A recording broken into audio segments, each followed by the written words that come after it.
I don't want to be an emperor. That's not my business. I don't want to rule or conquer anyone. I should like to help everyone if possible. Jew, Gentile, black man, white. We all want to help one another. Human beings are like that. We want to live by each other's happiness, not by each other's misery. We don't want to hate and despise one another. In this world there's room for everyone, and the good earth is rich and can provide for everyone. The way of life can be free and beautiful, but we have lost the way.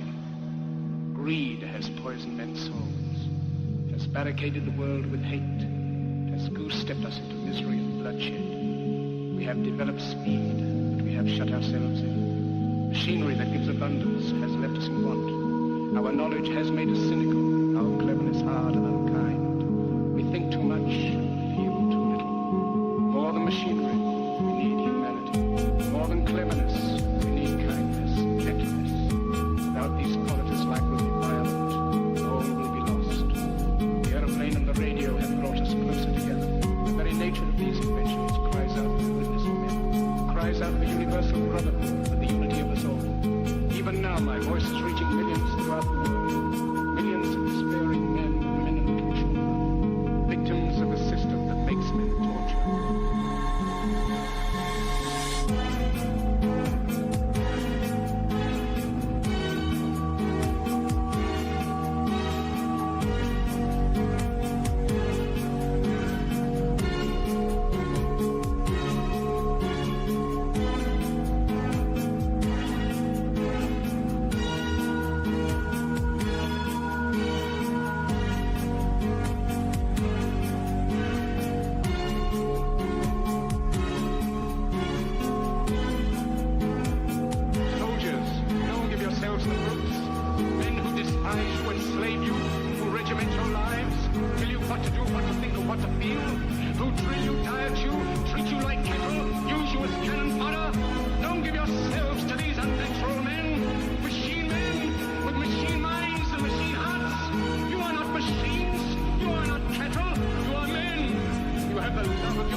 I don't want to be an emperor. That's not my business. I don't want to rule or conquer anyone. I should like to help everyone if possible. Jew, Gentile, black man, white. We all want to help one another. Human beings are like that. We want to live by each other's happiness, not by each other's misery. We don't want to hate and despise one another. In this world there's room for everyone, and the good earth is rich and can provide for everyone. The way of life can be free and beautiful, but we have lost the way. Greed has poisoned men's souls, has barricaded the world with hate, has goose-stepped us into misery and bloodshed. We have developed speed, but we have shut ourselves in. Machinery that gives abundance has left us in want. Our knowledge has made us cynical, our cleverness hard and unkind. We think too much, feel too little. More than machinery, we need humanity. More than cleverness, we need kindness, gentleness. Without these qualities, life will be violent. All will be lost. The aeroplane and the radio have brought us closer together.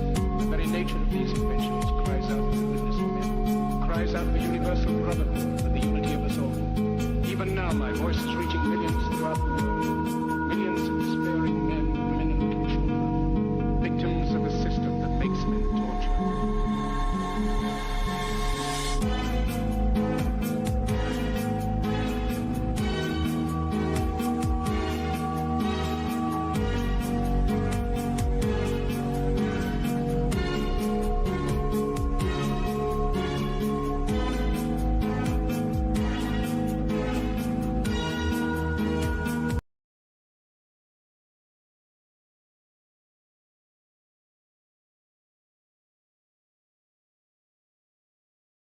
America, we are back, baby. Welcome to another episode of America Unfiltered. We got a great show for you guys tonight. Very excited to be back with you. Really another slow fucking news day. I mean, literally nothing is happening around the country. Nothing is happening in the media. Nothing to really report on. I wish I had more to report on today, but like I said, literally nothing has happened today. There's been people online talking about the Elijah Schaffer drama still. We have people talking about ICE still. We have people talking about topics from 2 weeks ago. Nothing new happening at all right now. So what we're going to do today is we're going to do a reaction stream to the debate between Nick Fuentes and Dean Withers. This was an all-time debate. Very fun watch, and I'm excited to watch it here with you guys today. We got the Wang Half hoodie on today. It's a good day. We're treating this like our casual Friday show because tomorrow I have a debate scheduled. And I'll be suited up for that one. I'll be suited up to lay down that schlack, and it'll be fun. Very fun time. We're gonna teach that woman a lesson. We're gonna teach her why ICE is good for the country and why she is a retarded bitch. Don't worry, guys. We're gonna help her out. We're gonna get her the help she needs. We're gonna be firm, aggressive. We're gonna be smart. We're gonna be quick. It's going to be a fun time, going to be a fun debate, so I'm excited for that. It's scheduled for, I think, noon tomorrow. I'm going to do it live on the show, and then I'll re-upload it to Spotify later in the day, so very excited for that. Hope you guys enjoy that tomorrow, and I hope you guys enjoyed this show today, but before we get into the reaction, I want to remind you guys to like, smash the follow button, leave a comment. We read all the comments at the end of each show, rate the show 5 stars on Spotify, follow me on X, Instagram. Join my Telegram channel by scanning that code up in the corner. A lot of good things happening in the Telegram channel. You stay updated on all things America Unfiltered. But with that, let's get right into this reaction stream. Like I said, slow news day, really not much to talk about, so it seemed like this would be a good thing to just let the day pass by. Let me get it pulled up for you here, guys. One moment. Oh, and here, actually, quick update announcement for the people who want, like, some people, when I read out the comments, they're like, oh, why doesn't it, like, read the comment out on the screen? Why don't you have TTS, all that bullshit? We now have it. I'll put the link in the live chat I'll put the link in all my live chats, powerchat.live/JamesAUTV.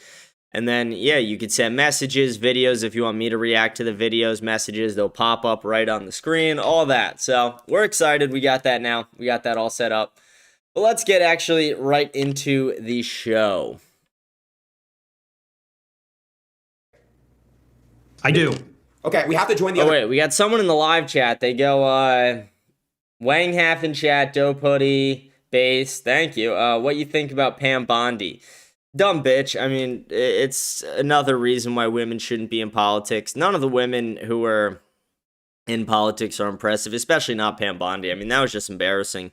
It's one of the worst defenses I've ever seen. I mean, those congressional hearings are always a fucking joke. It's always like, they'll ask someone a question, and they know they're never going to get a straight answer. But Pam Bondi really gave the political dance around a whole new definition. I mean, she made herself look like such a dumb retard. Discord room with Dean. Okay. So, how you feeling now? You good? I'm feeling good. I'm excited. Dude, it's actually like a pleasure to talk to you, bro. Likewise. Good to talk to you, too. He does have aura. Let's go. What? You have aura. Thank you, bro. Wait, hold on. What's that? Oh, shit. Shit. I got it. Well, we're gonna... Yeah. All right. I'm gonna invite you to this room. Don't leak it, all right? Okay. Glaze off, right? Nah, my boy Dean got aura, too. All right, 1 second here. What's up, Dean? What's going on, Aiden? How you doing? Good, brother. How are you? Dude, I'm doing all right. I'm a little bit nervous. I've had Knicks fans on the Twitter account. Hey. What's going on, man? How you doing? What's up? I'm good. How you doing? Doing all right. It's a good night. Let's have a great Yes, time. it is. Despite, Dean, it's a pleasure to meet you, man. Despite whatever I believe in, you know, like I said, I believe in a couple of your guys' points for certain topics. Me and Sneeko are gonna hold our ground and be as neutral as possible. Cool. Sounds good. I appreciate y'all for that. Sneeko, Dean, by the way, Dean, Sneeko, you're not gonna be able to see him because we're kind of reacting over you, but I'll turn my camera on for a quick second. You could. Someone goes, well, she's what? Yeah, I mean, all the women in politics are retarded. Can we blame them for being women? We really should blame the men who are still on board with having women in politics. I mean, all the men who haven't at this point realized that women should not be in politics, workplace, like all these things, that we need to get women back in the kitchen. All these men who are still white knighting for these stupid bitches, it's kind of their fault. These women will never realize that they're retarded. It's the men who are saying to them, no, you can do anything, honey. It's like, no, you can't. No, you can't. You never could. You never will be able to. Meet us face to face. This is Sneeko. What's going on, man? What's going on, dude? I was a little bit disappointed to hear that the debate between you and me wasn't happening, but you know, here we are nonetheless. It's gonna Yeah, be I didn't move even some hear of about this that. I off didn't the know that screen. was confirmed. I told you it was. That was never confirmed. I literally told you it was. I have the texts. Show me. You want to see the text? Yeah. Well, it was over FaceTime, actually. I don't know too much about you. We saw some of your Jubilee video, but I've heard good things about your debating. Well, but Aiden told me that you agreed to the topics. No, I didn't. Okay, I must. I'm angling a debate towards Ethan Klein and Hasanabi right now. But if it makes sense, it makes sense. You know, I'll debate anybody. Okay, So all I right. will be moderating. I moderate debates pretty frequently, so I'm going to stay neutral. Obviously, like I've known Nick for quite some time, but yeah, we don't want to come off biased at all. We're going to keep it fair and make sure that we can cover all the topics. Cool, sounds good. Nick, your Yeah, webcam. Nick, let's get your Yeah, camera I'm right. trying to get set up here. Give me 1 sec. Okay. I'm trying to figure out how I can do this here. Dude, I see Aiden giving you that side eye. I'm not gonna lie, that's crazy. It's because there's sexual tension. Okay, word. Got it. All right, I guess I'll just do it like this. My audience won't be able to see, but maybe I'll just... All right, I'll let you guys. You guys go ahead and introduce each other. Take it away, Nick. You got it first. Hang on. What's else? Okay. I guess while he's figuring that out, I'll go ahead and give an introduction of myself to everyone watching. I am Dean Withers. I am a 20-year-old liberal. I really enjoy I enjoy politics. I enjoy debate, and I started streaming on TikTok about a year and a half ago, yapping my mouth to maybe a crowd of 30 people, and here we are, a year and a half later on a debate stage on Aiden Ross's stream. Hang on, Nick but then Fuentes. this will be... All right, So, thank you, Dean. It's gonna be a fun night, guys. Thank you very much. It is gonna be a fun one. We're just waiting for Nick, and then we'll let Nick introduce himself, and then. Then we got to agree on topics and terms and everything. No, they already both agree on the topics. They have? Yeah, there's 4 good I topics. think they should do maybe a 2 to 5 minute intro, depending what they agree on, and then I agree. Then we'll ask the and then question. we'll do free flowing. And if they interrupt each other, then we can go to 90-second 2-minute back and forth. Correct. And then we have the ability to server mute as well. Oh yeah, guys, if you want to like formalize this, go for it. Honestly, I was coming in here expecting a back and forth conversation. Well, I'm Well, it is. down- No, for sure. But I'm saying Down if with it becomes too much formalization. interruption, then we'll do time back and forth. Yeah. Cool. We'll figure it out. We don't want to hear you guys talking over each other the whole time. Hey, Yeah. hey, Nick, if you can hear me, I know how to fix your issue, bro. Okay, what's up? So are you using OBS Studio? Yes. Okay, so you're gonna go ahead and start a virtual cam. You'll see that, and what that'll do is you can basically use your webcam at the same time as using it on your stream. So it's like you use Discord and the stream. Make sure your virtual camera is selected to your video source that you're using on OBS. Okay, let me see. I'm surprised you're not there on Oh. OBS. I'm kidding. Hang on. Let me see. Yeah, no, I used to be. I don't know. I got a restart now. I got lazy. That's Hang insane. on, what is this?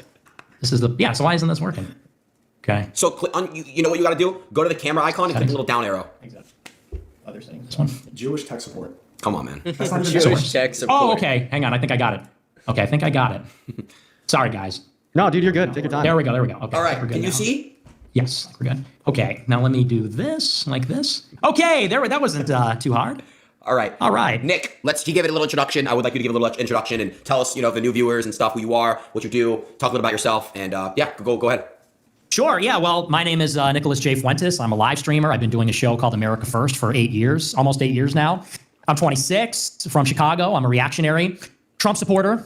Well, I was a Trump supporter, not so much anymore, but I'll be defending Trump. That's fine from, debate point of view. And so that's me. So I'm excited to be here. It's going to be good. Sweet. Okay. Well, the first topic, as everyone knows, I told the chat as well, is who is the better presidential candidate. Dean, we'll start with you. Yeah, sure. So, I mean, obviously, I think that the better presidential candidate is Kamala Harris. But I just wanted to clarify with Nick. You said that you're not much of a Trump supporter. So are you voting for Trump? No, I'm not. I'm not going to vote for him. Who are you voting for? I'm not voting. Oh, okay. Holy shit. Well, I mean, the reason I chose that topic was because, I thought that you were voting for Trump. I don't really see much use in it if you're not voting for Trump. I mean, well, it's worthwhile because I'll argue that people should. I'll just argue that Trump is better than. I think that Trump would be a better president, but I'm not going to vote for him. Okay, yeah, sure. So we can argue that. Yeah, I guess we'll start there. I disagree. And okay. One of the main reasons why I disagree, we could come out of the gate swinging, is this economic policy. I think that, it's pretty clear, and we could probably both agree on this. One of the main reasons Dean got demolished in this debate is because Dean is used to debating the same retards every single day on TikTok under a very moderated setting where Dean controls the mute button. And Dean is able to repeat the same talking points over and over again every single day, hours and hours on end, because every retard normie has the same talking points. But then he goes up against a master at this like Nick and just gets absolutely fucking raped. That the average American should be doing better than they are today, and they should not be doing worse than they are today. Donald Trump's proposed economic policy will make the average American worse off with his tariffs, and then his TCJA for another 10 years disproportionately benefits rich people. It will also just add reckless spending to our debt. It'll inflate it even more than it is today. I think there's an estimate from the CBO putting it right at $5.8 trillion. He has no fucking plan how he's going to pay for it. Then we look over at Kamala Harris, okay? Her proposed tax policy so far is $2.4 trillion. She knows exactly how she's going to pay for it, and they're designed for 100 million American workers in the low and the middle class. And it's going to make them better off. Donald Trump's going to make them worse off. Argument's clear. Okay, that's it. It's just the economic proposals. That's all you got? We could start there. Okay. Sure, we reference other things too. I didn't want yeah. to just throw everything at you at once. We sure. could talk about Well, multiple things.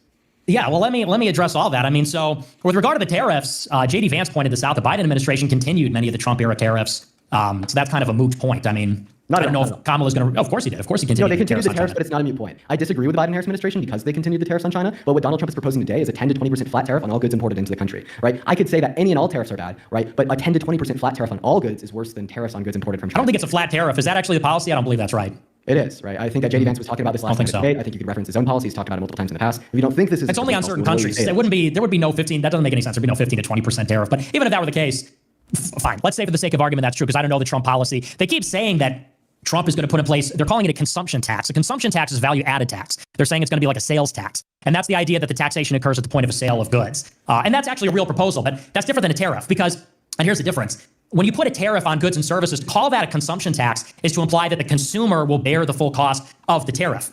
And that's not necessarily true. Trump had a lot of tariffs in his first term, and the price of goods did not significantly increase in spite of the tariffs. Everybody says that it would only be the case if the full cost of the tariff was passed down to the consumer, but that flies in the face of the fact that foreign corporations will bear the cost of the tariff, or almost all of it, and certainly not all of it is passed down to the consumer. So that's just not true. That's one. Two, with regard to deficit spending, tax policy, I mean, I know you're a young guy and everything, but like Republicans and Democrats, there's a bipartisan consensus on spending. Let's just talk about spending. Most of the spending on an annual basis is not even discretionary. Okay, there's mandatory spending and there's discretionary spending. Mandatory spending means you can't change it. Okay, the executive doesn't change it, Congress can barely change it, and that is liabilities like Social Security, Medicare. It's baked into the cake. It's a vast majority of it. And who is going to cut entitlements? Nobody. Republicans aren't proposing to cut entitlements, although they'd be more willing to than Democrats. Democrats are certainly not touching entitlements. Biden always attacks Republicans in a State of the Union, saying they're trying to touch Social Security. What do you think's driving the deficit of the debt? It's Social Security and Medicare. It's unfunded liabilities. In terms of military spending has gone up every year under the Biden administration. It's like $850 billion per year. That's the largest item in the discretionary budget. So mandatory spending is going to go up in perpetuity under Democrats and Republicans. Discretionary spending is going to go up because military is by far and away the biggest component of that, and Biden spends more. And he spends more on military appropriations because of all the foreign aid. We gave $175 billion to Ukraine. We gave $27 billion to Israel, another $8 billion to Israel last week, $7 billion to Taiwan, $1.3 billion to Egypt. That's in addition to the $850 billion per year, which that's like the highest ever under Biden. So, spending's not coming down under anybody. Okay, well, that's just so- wrong. I'm sorry for interrupting you. You could What's reference wrong? yeah, What's you're wrong about saying it? that spending didn't go down under Biden and Harris compared to Trump. You could reference the committee. I didn't say that. I didn't say that. Budget. You said that spending wasn't going down under anyone, right? We can make a comparative analysis between the two last terms, and we could show how it's gone down. A committee for a responsible federal budget indicated that Donald Trump signed $8.7 trillion of debt in debt into law. Meanwhile, Biden and Harris only signed in 4.6. I mean, we could break that down into COVID and non-COVID. Like for instance, Trump signed $4.8 trillion of non-COVID related expenditures into law. Meanwhile, Biden only signed in 2.2 trillion. But the first point that you made, I wanted to touch on that. You were talking about the tariffs, right? You just kind of related it back to how like the Kamala Harris campaign is calling it, like a sales tax, and then that's kind of all you said. Yeah, I don't really care what they're calling it. I agree. That's just a term that they use to convince the average American that doesn't know much about what a tariff is, that it's really bad. But at the end of the day, the impact of the tariff, right, still does serve as a detriment to the consumer. And you were very careful with your words here, because you told me that tax, right, that tariff isn't fully paid by the consumer, implicitly kind of conceding there that some of it is, right? And that's what I'm talking about. That is a tax that in some sorts is passed off to the consumer. We could also consider other attributes, such as the idea when we reduce the overall supply of a good with a constant demand, the price will go up. That's basic macroeconomics. That's going to happen when we reduce the amount of imported goods without increasing the amount of like supply manufactured here at home in the U.S. At the end of the day, tariffs are bad. This is a unilateral, agreed upon consensus. Republicans and Democrats alike. You go to any economist will tell you this, unless they don't have the necessary qualifications to be, and that's a fact. And then when we kind of consider these tariffs alongside his policy disproportionately benefiting the rich man and seemingly at the expense of the poor man with these tariffs, it becomes quite clear. If we want to serve to the average American in their best interests, we need to be voting for Kamala Harris because her policy does exactly that. I mean, 83% of the tax cuts in the TCJA. Not at all. 83% of the tax cuts in the TCGA for the last 7 years went to the top 1%. Like, I mean, is that just rhetoric? Okay, so my turn. Go for it, sir. Okay, so with regard to tariffs, yes, some of the cost is passed down to the consumer, but it's marginal. And the point of tariffs is to reshore manufacturing. I'll give you a perfect example. China has now become the largest manufacturer of electric cars. Huge industry. You could buy an electric car in China for $10,000. Tesla does not cost $10,000. If we allow China to dump their electric cars in America, there goes Tesla. There goes our American electric car manufacturing. It's a national security problem. There's a lot of problems. You have to put tariffs on the cars. Probably China will send them here regardless because they're still so cheap. And yeah, they're not going to be $10,000, but there's a value in making cars in America. There's a value, and by the way, because then Americans get those jobs. So, you could say that free trade creates the lowest costs, but the only reason it creates the lowest costs is because they can undercut us with wages and with their lower standard of living and monetary policy that they have in their own country. So tariffs are essential for a holistic understanding of the economy. The increase in prices is marginal. It's not significant. And when you call it a consumer tax or a sales tax, that does matter because they're conflating that with a VAT tax. That's very different. The 15, 20% and I don't know that they're doing it on every country, so I'll take their word for it. It's not going to be passed down to consumers beyond a marginal amount. That's one. In terms of, you said, Trump had more deficit spending.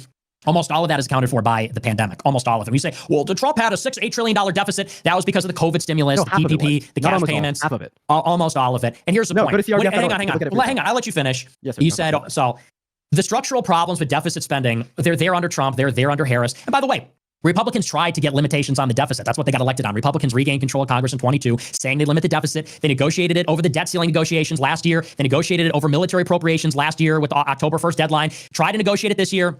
Democrats wouldn't come to the table on deficit reduction.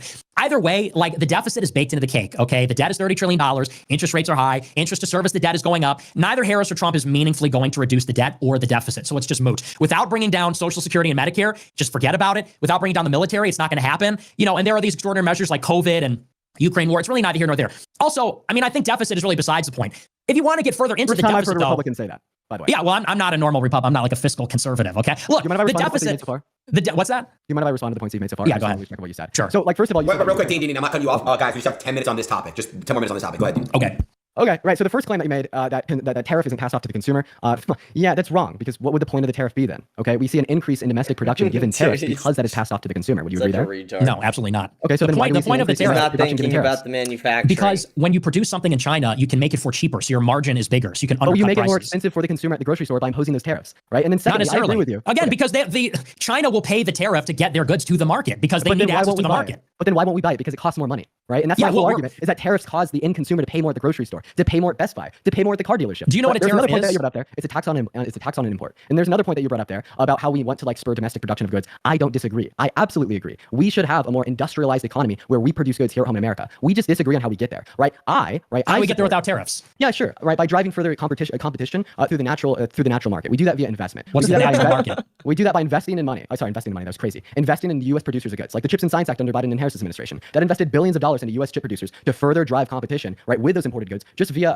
innovation in the product, right? And the fact that you as a conservative are sitting here telling me that we need a government to impose a regulation on the free market by tariffing those goods that are being imported to our country is just new. You know what I mean? Right? Well, it may be new to you because your only context of Republican is Reagan. But if you go back to Henry Clay and Friedrich List and the American system, Alexander Hamilton, the country was basically funded by tariffs until we had an income tax. Yeah, do you know why? We only had an income tax 100 years ago. Before that, The federal government made its money from tariffs. Yeah, And by the but you way, know it's basic mercantilism because we want to make the stuff. And by the way, when you say, well, we're just going to invest, it doesn't work. China's dollar goes 3 times as far because the standard of living is lower. They're rich in raw materials. They have an endless supply of labor, cheap labor. The idea you're going to chips and sciences your way out of China having systemic advantages, economic factors of production like labor. They have 1.5 billion people. You're not going to pass a bill that's going to change those fundamental imbalances in the economy.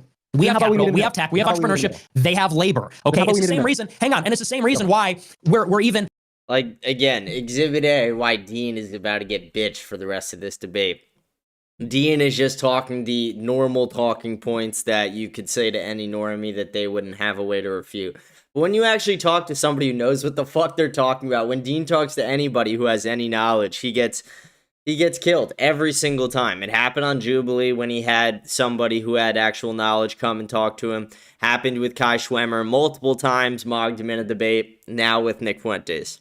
When we try to, they call it friend shoring, we're going to take our factories from China and give them to our allies like Philippines. It's still going to China because they have all the cheap labor. You just can't compete with that. You can't compete with the fact that they make everything, they have all the people. So you agree that we should reindustrialize. You literally cannot do that unless you protect industry. And by the way, China has tariffs too. All countries have tariffs. We're the country that doesn't have tariffs. They're eating our lunch as a result. So, that's just not true. What you're saying isn't true. No, Donald Trump's taken away the average American's lunch as a result. Like, once again, we've already went over how tariffs can cause prices at the grocery store to go higher. Every single time we've historically increased tariffs on China, what have we seen? A reduction in U.S. agricultural exports. What did Trump have to do when he imposed his tariffs on China? He had to bail out American farmers with $28 billion. You say you want American industrialization. You say you want more U.S. production of goods. But then you also say that you want these tariffs on China to absolutely destroy American farmers. And you want the average American to be worse off, meaning they have less economic mobility to go and start a business in the first place. This is why Kamala Harris's tax policy is better, right? Because This is like Democrat talking points. Okay, well, can you dispute them? Yeah, like I said, tariffs, the other country will pay the cost of the tariff. Okay, you're saying consumers will pay it, and that's just wrong. Okay, so you don't think Trump administration, hang on. Trump administration, I'll give you a perfect example. Trump administration implemented tariffs against Canada, against Europe, against China. Inflation was, inflation was like 1.3% under Trump. Okay, so if what you're saying is true, that the cost of the tariff would be passed down to the consumer 1-to-1 or even significantly, inflation would not remain at or around 1%. Why? And by the way, Biden administration has tariffs too. Inflation is very high, but the cost of goods going up has everything to do with fuel prices going up. Hey guys, we got 5 because minutes. of the war in Ukraine. Hey, Yes. 5 minutes. Everything to do 5 with minutes, Nick. Okay. A very crucial point. With the quantitative easing. If they don't cause inflation of the pricing of goods at the grocery store, then why would we see an increase in domestic production? Because it will make it competitive for America to make the same things. How? If China, because it's basic math. If it costs I'm going to if you stop interrupting me. If it costs less to make something in China because they have abundant labor than it does in the United States, then China can sell it at a lower price because their cost is lower. But if we make them pay more to bring their goods to the market, then they have to sell it for more, or they have to pay the tariff and they make less profit. Nick, and that makes it profitable for American companies to make. Can you stop interrupting me? Can you Chinese products cost more. Can you stop interrupting me, please? Sure. It adds, but who pays the cost? China pays the cost to bring it to the market, not the consumer. And who pays the cost once it's in the market? Well, the consumer does. Thank you. But they're buying what they're already buying. They're just buying it from an American producer. Yeah, for a higher price, right? Yeah, so for a slightly marginally higher price so we can have American production. Okay. Yes, but there's also economies of scale. Thank you. It stimulates American industry, and then America is able to produce what China would ordinarily produce. Okay, all right, and America will produce it for a more expensive price because we don't have as cheap of labor as it protects the American industry, which by is causing inflation, right? Can you agree with me there? Marginal. It's so funny because they want to like the Democrats are the ones who are like, you guys are white people are slave owners and racists and Nazis, and then it's like all they want to do is abuse foreign slave labor. They're so cool with abusing foreign slave labor, and we're like, no, let's make it in America. Let's make it without the slave labor. And they're like, oh, but it will cost 30 more cents for my matcha. It's like, you gay bitch, shut up. Like, shut the fuck up. Marginal increases. But either way, we're getting somewhere. But it's really neither here. Well, and I said that earlier, so it's the same thing. But either way, the Biden administration has tariffs too. So it's basically a moot point. No, it's not a moot point because once again, he wants to impose tariffs on all. But you disagree with the Biden administration's policy, right? Absolutely, right. Okay, so what do we even argue about? Trump had tariffs. Biden has tariffs. Tariffs protect industry in America. You support that.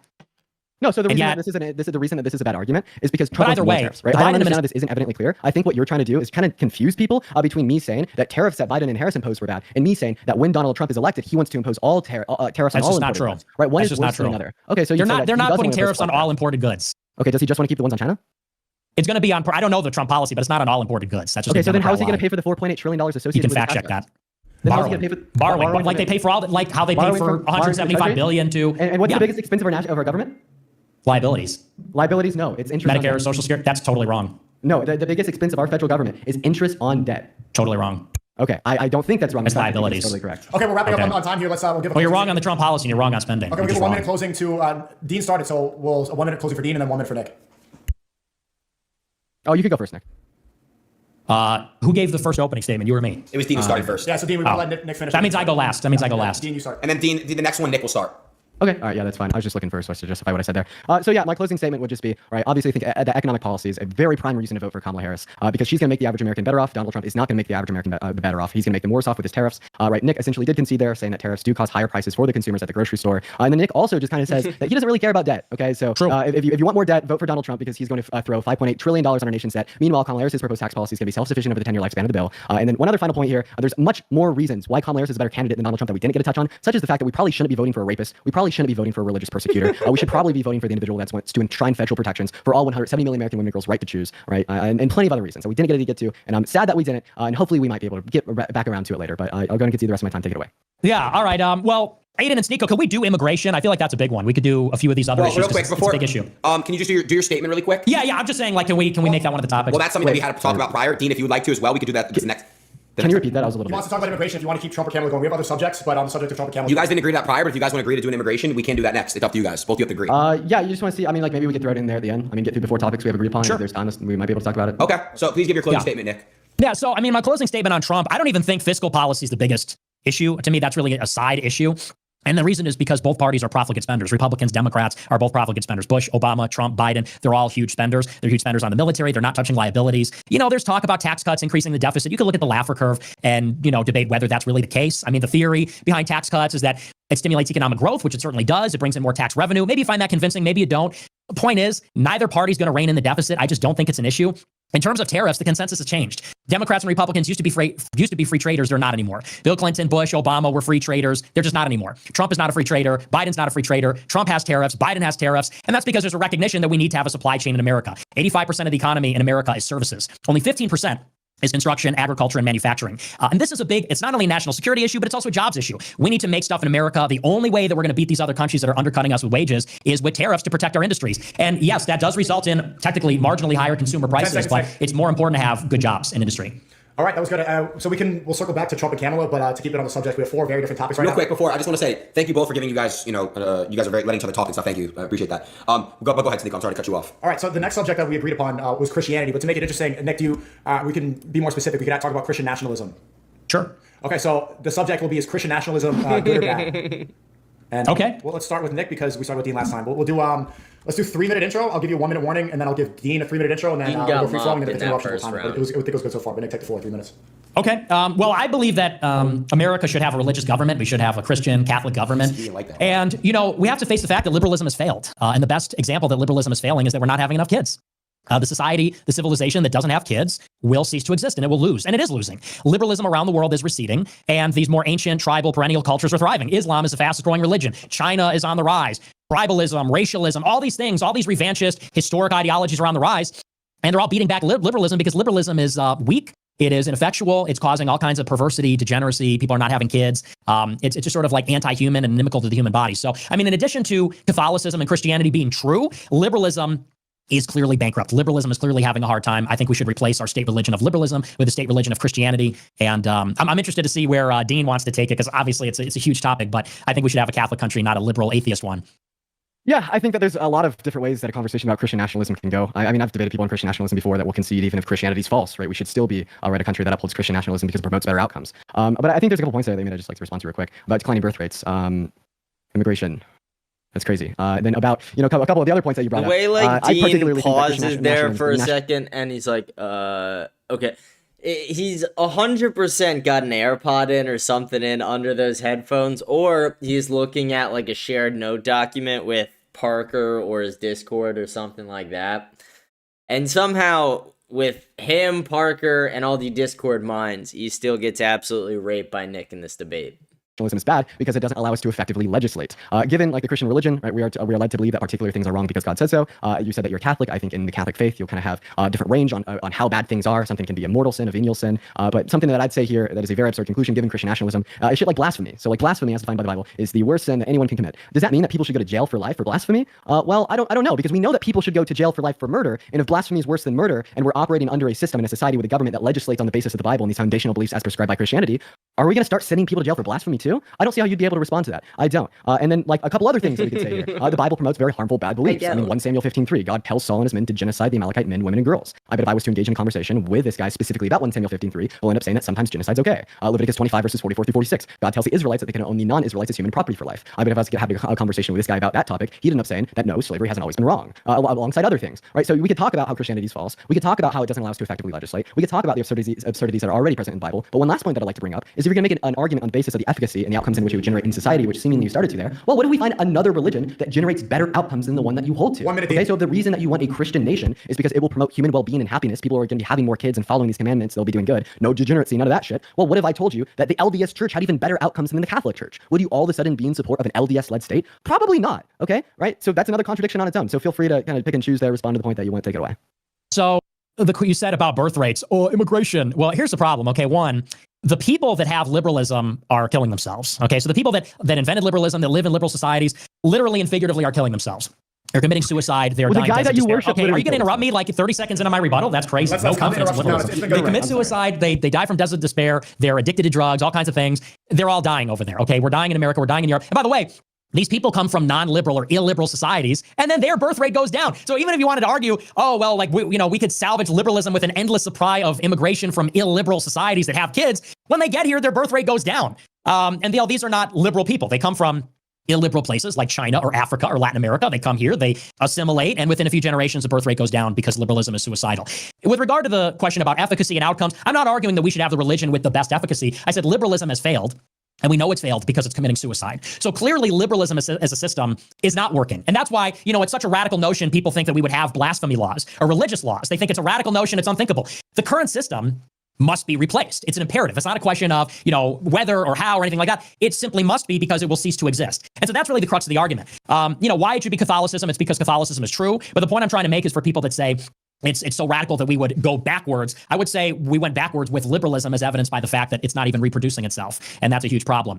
With regard to the stuff about the Old Testament, I mean, look, the Catholic Church, Christians today are not in favor of genocide or slavery. If you want to get into that, this is just like new atheism 101. Are you an atheist? Are you an atheist or something? I'm an agnostic, but I wouldn't particularly use these verses in the Bible to say that your religion is false. I use these verses in the Bible to say that your religion is absurd. To say that your religion is false. I just wanted to ask you that, and then let me finish the last point. So it's very funny when atheists who have no objective source of morality, it's like, their morality is something like, hey man, just leave everybody alone. What if I disagree? What if my morality says, well, I want to kill everybody or something? What if the majority of people said our morality says, well, we want to harm and we want to rape and we want to do this and that? An atheist has no God that says, well, so-and-so has the authority to say this is correct. That's a problem. And yeah, they have a problem with blasphemy laws. It is good to have a God that is a source of authority, that gives us our morality, that is unquestionable. With regard to the Old Testament, if you want to get into the debate about, what's bad, I would start with the question of how do you know what's bad? Hey, Nick, I'm sorry. You claim that certain things are bad. You don't know where good and bad comes from. And how do we know the good and bad are even real? If we're all material, if we're only atoms and we don't have souls, why does it matter what happens to any of us? I mean, what is justice? Is there such a thing as the conceptual? If there is only matter, where is the conceptual? Can we see it? Can we feel it? Is it located somewhere? And I'm making a point here. I'll wrap it up quickly. So for an atheist to point to the Old Testament and say, well, how could a God who does these things be so immoral? I would say to the godless, what is moral? And who are we if we're not just stardust being rearranged? I mean, slavery, these things, these are conceptual. It can only exist with a real philosophical viewpoint, not with this kind of lame, like, Spy Daddy isn't real sort of stuff. So, there's just a lot of assumptions there that kind of need to be interrogated. Okay, Dean, before you go to be interrogated. And the argument that people like Dean and a lot of these people make is they'll point out things in the Old Testament, not realizing that the New Testament supersedes the Old Testament. It is the fact that you asked me, well, what do I do with a group of people like to murder, rape, and kill others? What if God said that? I think that's a question that we need to ask. Then we would have to do it. Wait, really? If God told you to rape and kill a baby, would you do it? Oh, well, God would never do that because God is good and those things are evil. Okay, so raping and killing is evil. So when he commanded people to kill babies in Malachi in 1 Samuel 15:3, that was evil? God is telling us to rape and kill babies right now? So specifically about killing, in 1 Samuel 15:3, he did command Saul and his men to kill the Amalekite babies. Rape babies? He told them to rape babies? No, to kill babies. Well, yeah, then if I were one of those guys, I would have done it, but not rape them. Okay, so if God commanded you to kill a baby today, would you do it? Yes. Okay, so why would you kill a baby, but you wouldn't rape a baby? Because that would be cruel or something. Wait, is killing a baby not cruel? In the Old Testament, it worked differently. No, I'm talking That's a about fallen world. You particularly said that you would kill a baby today if God asked Exactly. you. But you God wouldn't told us, rape a baby if God asked you. Fallen So how come you world. kill a baby today but not rape a baby? Because the context of the Old Testament is that it's a fallen world, and that's the context you're talking about. You said that in the Old Testament, Dude, we're not God talking said about dude. Please hang answer on, my question. we This is a literally genuine are. answer. Well, You if we're not told me talking about today- wait. If we're not talking about Give the me Old 30 Testament, seconds. what are we talking about? About the fact that you told me today if God commanded you to kill a baby, you would do it. And then I followed that up by asking you if God commanded you to rape a baby, would you do it? And you said God no, would do that because because that's it's evil. cruel. Okay, so killing a baby today, you would do if God commanded it, but raping a baby today, you wouldn't do because God wouldn't command it. Well, because you- it's evil. first of Are all- you making the implication that killing a first of baby all- today isn't evil? No. What you said is that in Okay, the so Old then you wouldn't do Testament. that either, right? Well, hang It's on. seemingly a Let's contradiction. rewind. Let's rewind because you said in the Bible God says to rape babies. Can you just No, I retract said that? kill Because that never babies. happened. No, No, I if you said kill rewind, babies. yeah, okay. People can rewind the clip. You said kill and rape babies because you got a and rape people because you got a little ahead of yourself. Because you got a little ahead of yourself. Nick, That I never literally happened. clear this up so easily. Okay. If I said God commanded Saul and his men to rape babies in 1 Samuel 15:3, I misspoke. In 1 Okay, Samuel thank 15:3, you, God yeah. commands Saul and But his see, men that's to a kill problem. babies. But you are not answering my question. This is a genuine I answer. am. Every single person watching the stream can see that you said if God commanded you to kill a baby today, you said you would do it. Can you He affirm that? literally Can we be serious argues like a girl you don't want to argue with. Like when a girl's just fucking yelling at you, repeating her points, and you're like, yeah, just shut up, bitch, just shut the fuck up. Like that's literally what it's like. He's just insufferable. We are being dead serious. Can you affirm the fact that you said if God told you to kill a baby, you do Can we it? be serious? Can we grow up? Why won't you So- answer my question? Well, because we're talking about the Old Testament, are we not? Dude, we're talking about today. How many times do I need to say that? You're talking about the Old Testament. You're citing the Old Testament. You're talking about a specific verse in the Old Testament. Oh my God, You this can, is you can crazy. look. You can No, giggle. I But specifically can we asked you. confirm that we're talking about the Old Testament? Is that No. correct? Oh, that is What are we not talking correct. about? Exactly. I'll tell you exactly what we're talking about. We're talking about the fact that I asked you a damning hypothetical question. I asked you. It's if not. God, It's a one moment. cheap. Do you mind if I have It's 30 a seconds? cheap context. No. It's You're a cheap interrupting me because context you don't want me to denial. talk because you know that you're losing. Yeah, because the Old Testament says bad things in it. I know. I'm a new atheist, and I just discovered. Here's my answer to your question. If you allow me to answer it, I know you want a cheap gotcha question, but let's add a little context. The Old Testament takes place in a fallen world. We live in a fallen world because we have free will. Why is Okay, it God created human freezing beings. on Human the beings screen? disobeyed God. All right, we're gonna get this fixed. What the fuck? That's retarded. All right, one moment.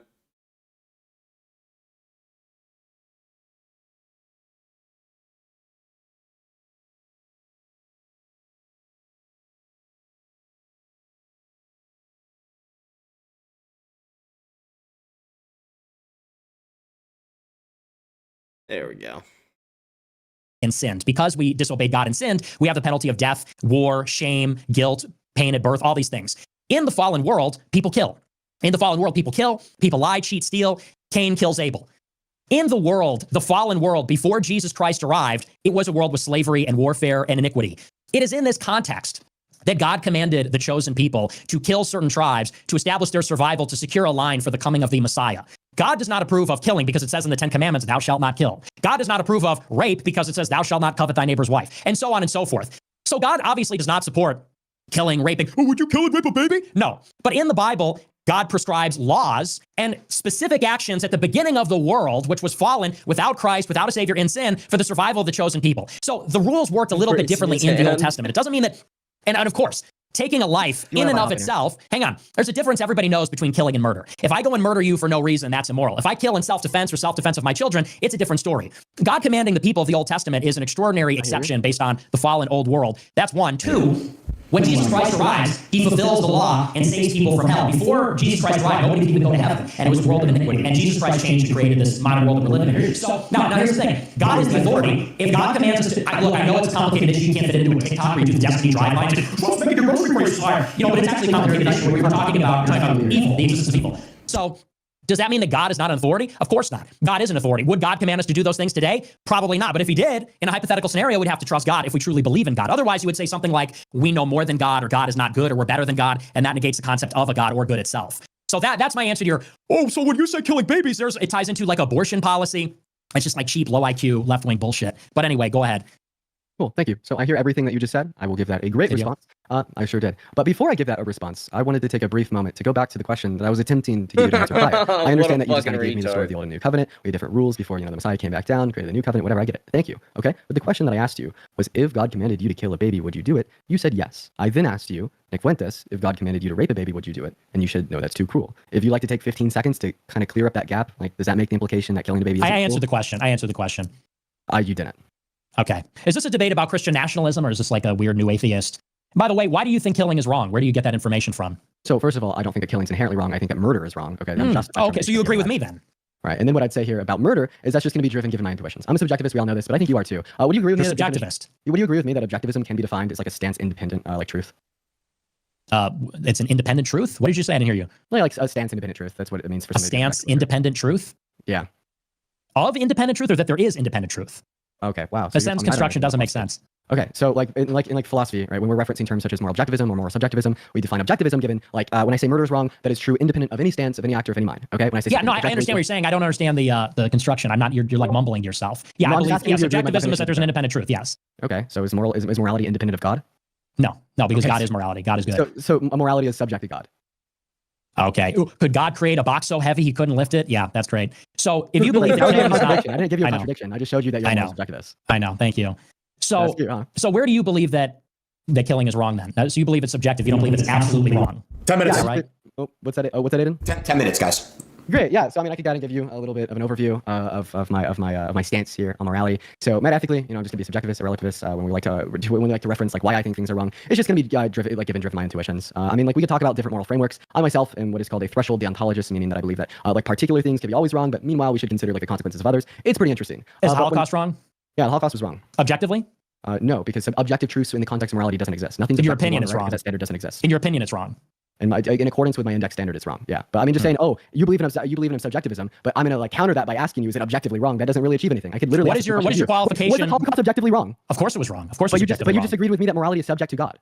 Because morality is God. It's identity, not subjectivity. Wait, God is identical to morality? Yes, God is good. God is the good. Okay, so when I say that like hugging your mom is good, I'm just saying that hugging your mom is God. Yes.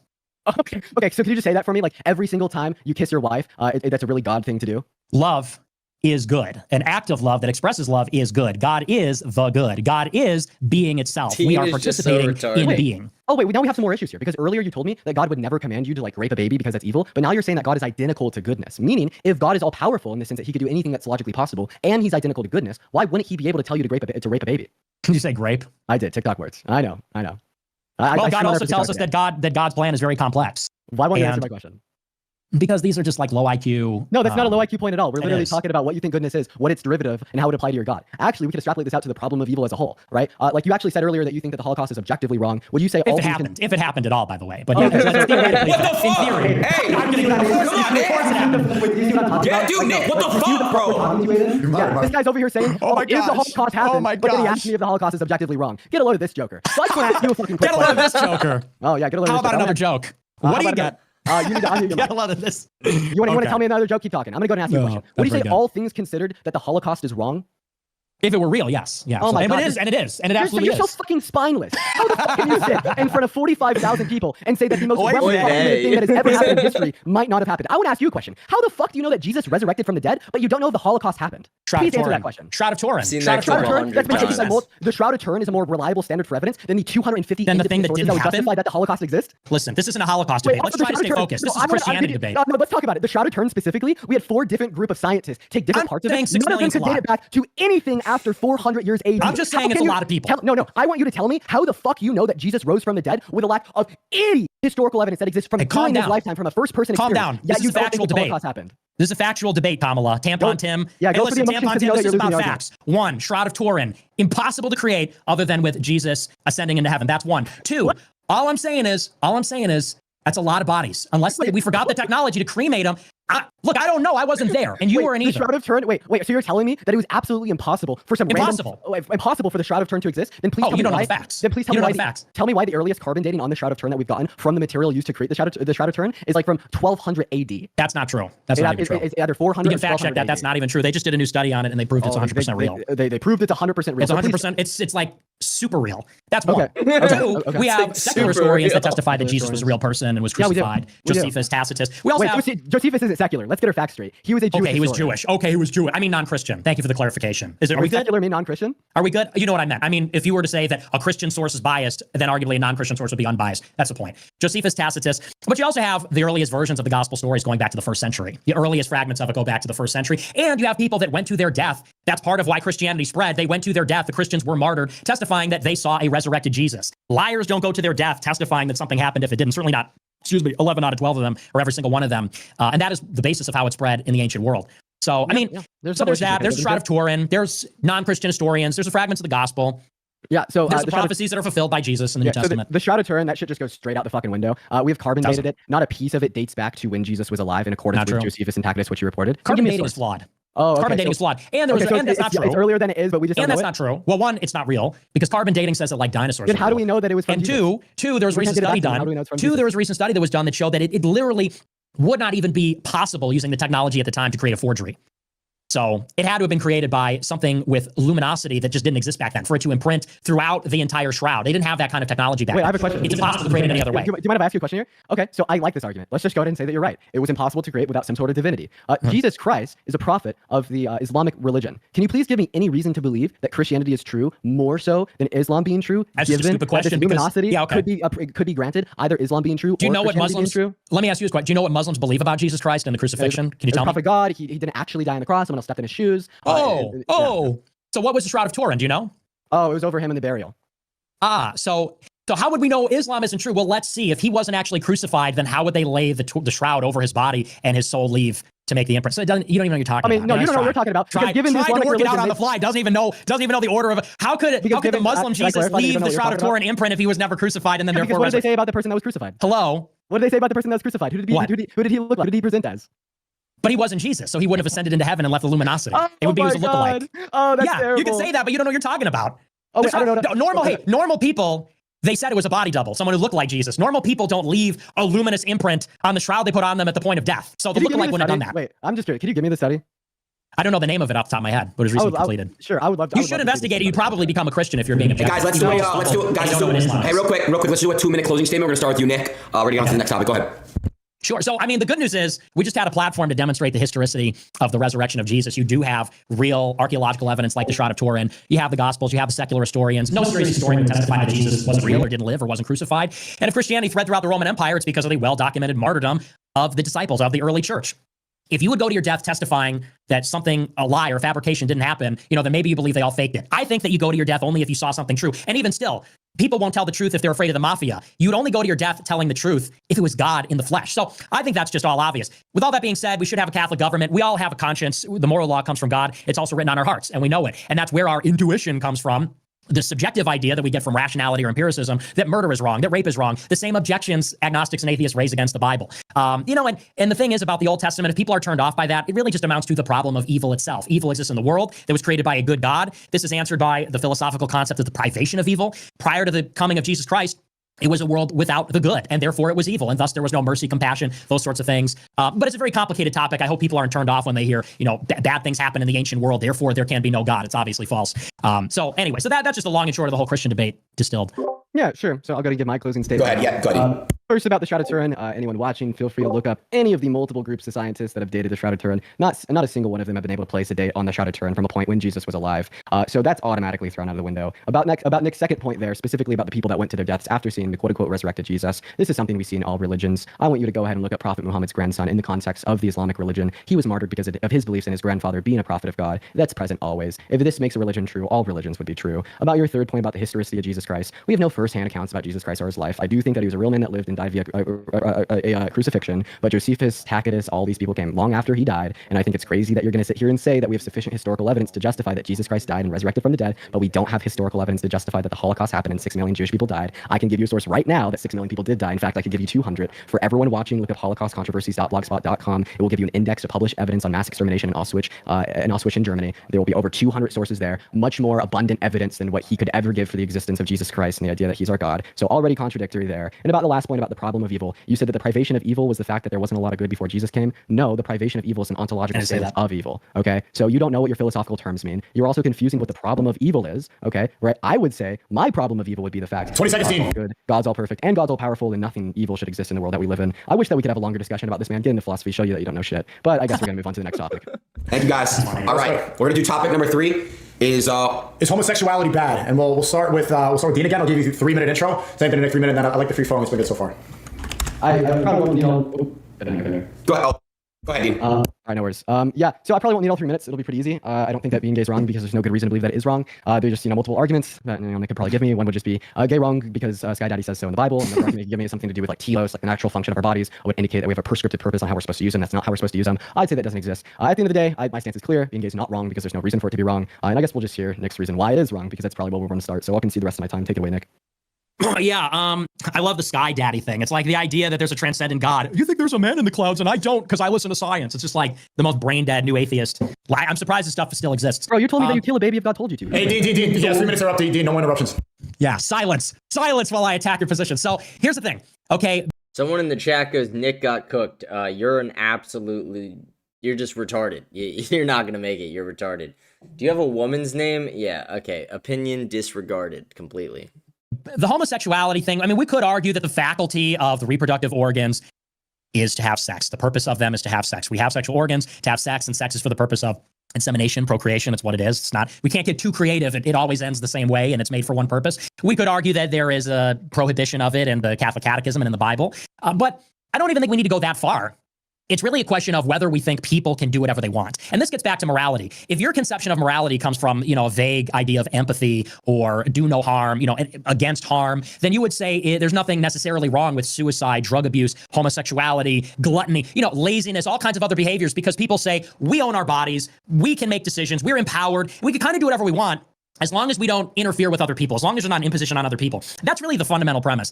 I reject that premise. I think that because we're created beings, we're created with a sense of dignity. Our souls and our bodies are connected, and God wants us to be dignified. And I think we all recognize that there are things that are dignified and things that are undignified. It's undignified to be an addict. It's undignified to be lazy. It's undignified to undergo a transgender surgery. It's undignified to do plastic surgery. And yes, it is undignified to engage in sodomy. What is it? 1 minute?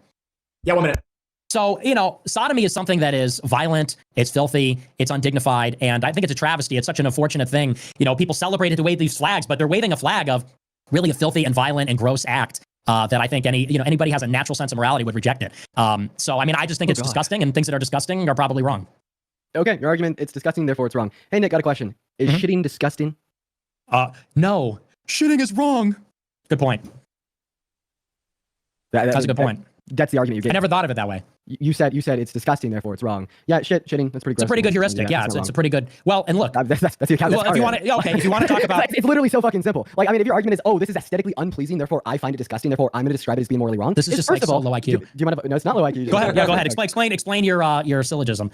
Yeah, sure. So anyways, here's my perspective. You're just saying that you find it disgusting given your subjective mental states that lead you to the conclusion that it is something that's non-aesthetic. I think it's funny that you're giving me this argument when you've been chirping down my throat for the last 30 minutes that we need to rely on some objective standard to tell us what's right and wrong, even when we disagree. But now you're like, oh, my mental states are not conducive towards me finding this to be aesthetically pleasing, therefore it's morally wrong. It's just a little bit, out of reach for you. But overwhelmingly, I don't even know if I should give a dignified response to what you just told me. Nick just said, I don't like it, therefore it's wrong. You also referenced a couple other things there about just engaging in dignified actions. Once again, that's another, I don't like it, therefore it's wrong, right? I could say that being Nick Fuentes and talking about how 6 million people didn't die at the Holocaust is dignified, and all of a sudden in my worldview, you're going to fucking jail, right? But I think that if you're going to make the argument that it's either wrong to be gay or it's wrong to engage in same-sex intercourse, you're going to have to give me a little bit more reason than the fact that it doesn't align with what's aesthetically pleasing to you. Are you gay? Are you gay just to establish for the debate? No, I'm straight. Unlike you, okay. I'm empathetic. I'm able to place myself in other people's shoes and see the world from a perspective and realize you empathize. You place yourself in gay people's shoes? Yeah, and I can. Do you imagine what it would be like to be gay? No, I imagine what it would be like to be at the receiving end of your fucking the receiving end. You empathize with the receiving end, huh? What is that like? Like the tyranny of you and the other like white Christians. That tyranny. Say, gay so bad, therefore we're going to persecute these people. Therefore, you're empathizing with gay man. Are you okay? Interesting. Do you think about like gay sex? Do you empathize with gay sex at all? Why is it always the homophobic straight men that want to talk about gay sex? It's a debate about homosexuality. Yeah, you're talking, but you're getting a little bit too personal, Nick. I have a girlfriend. I'm sorry. Okay, I'm just asking. So I know. I'm just asking. One of the many. So here's the thing. I didn't say if it's disgusting, it's wrong. What I mean is, it's a pretty good heuristic that something is disgusting. If something is found to be disgusting, it's probably wrong. And you brought up fecal matter. You said shit. I'll say fecal matter. I'll be polite. Fecal matter is offensive to us. It has an offensive odor. It has an offensive look and so on. Why is that? Why do we find it disgusting? Why are we repelled by it? Because if we were to handle it and touch it, we would get sick and die. If we were to eat it, we would get sick and die. If we don't properly dispose of it, it would poison the community and we would die. So the act of excreting waste is not an evil act, but fecal matter in itself, it disgusts us on an instinctual basis for a very good reason. Okay, and that's why it's a heuristic. And we find the same thing about surgery and blood, why? And about snakes and about spiders. There's a reason for that. And the same thing is true about homosexuality. Now, it's like, you look at the homosexual act, okay? If it's, you mind if I respond to that? Yeah, go ahead. Sure. Sure. Yeah. You're just further like I look at it. It's Further gross. what? You're just not hearing me. So I am. So this same You're not intuition, empathizing. the same intuition that you're describing to me, and like the other how many people are watching, I don't even know, is essentially that you have this innate driven psychological response that when you look at this, it's bad. You kind of related this to looking at shit, and because when you look at shit, it's bad. You know that's like driven via the fact that if you eat it, it could give you like bacteria, it can make you sick, whatever. Okay. But here's my point: the same innate like prejudice driven response that you are holding towards gay people that leads you to the conclusion that it's thereby wrong is the same innate driven prejudice response from white supremacists towards black people. So what would you say to a white supremacist giving you the same exact argument that you're giving me about gay people, but about black people? What if they made the argument that they just feel on some innate behavioral level that it is just wrong to be black? When I look at black people, I feel this way and that way, the same way that you're describing to me right now. And the reason that I think this point is so important to bring up here is, well, you're just describing your prejudice. Okay, well, I would say, first of all, I don't have a prejudice against gay people. I really don't. I'm describing the act. I'm describing the act of what they're doing, which is filthy. If you look at a guy walking down the street, for the most part, like let's say it was a guy wearing like guys' clothes, but he was gay, you wouldn't know he was gay, and your disgust reflex wouldn't be triggered.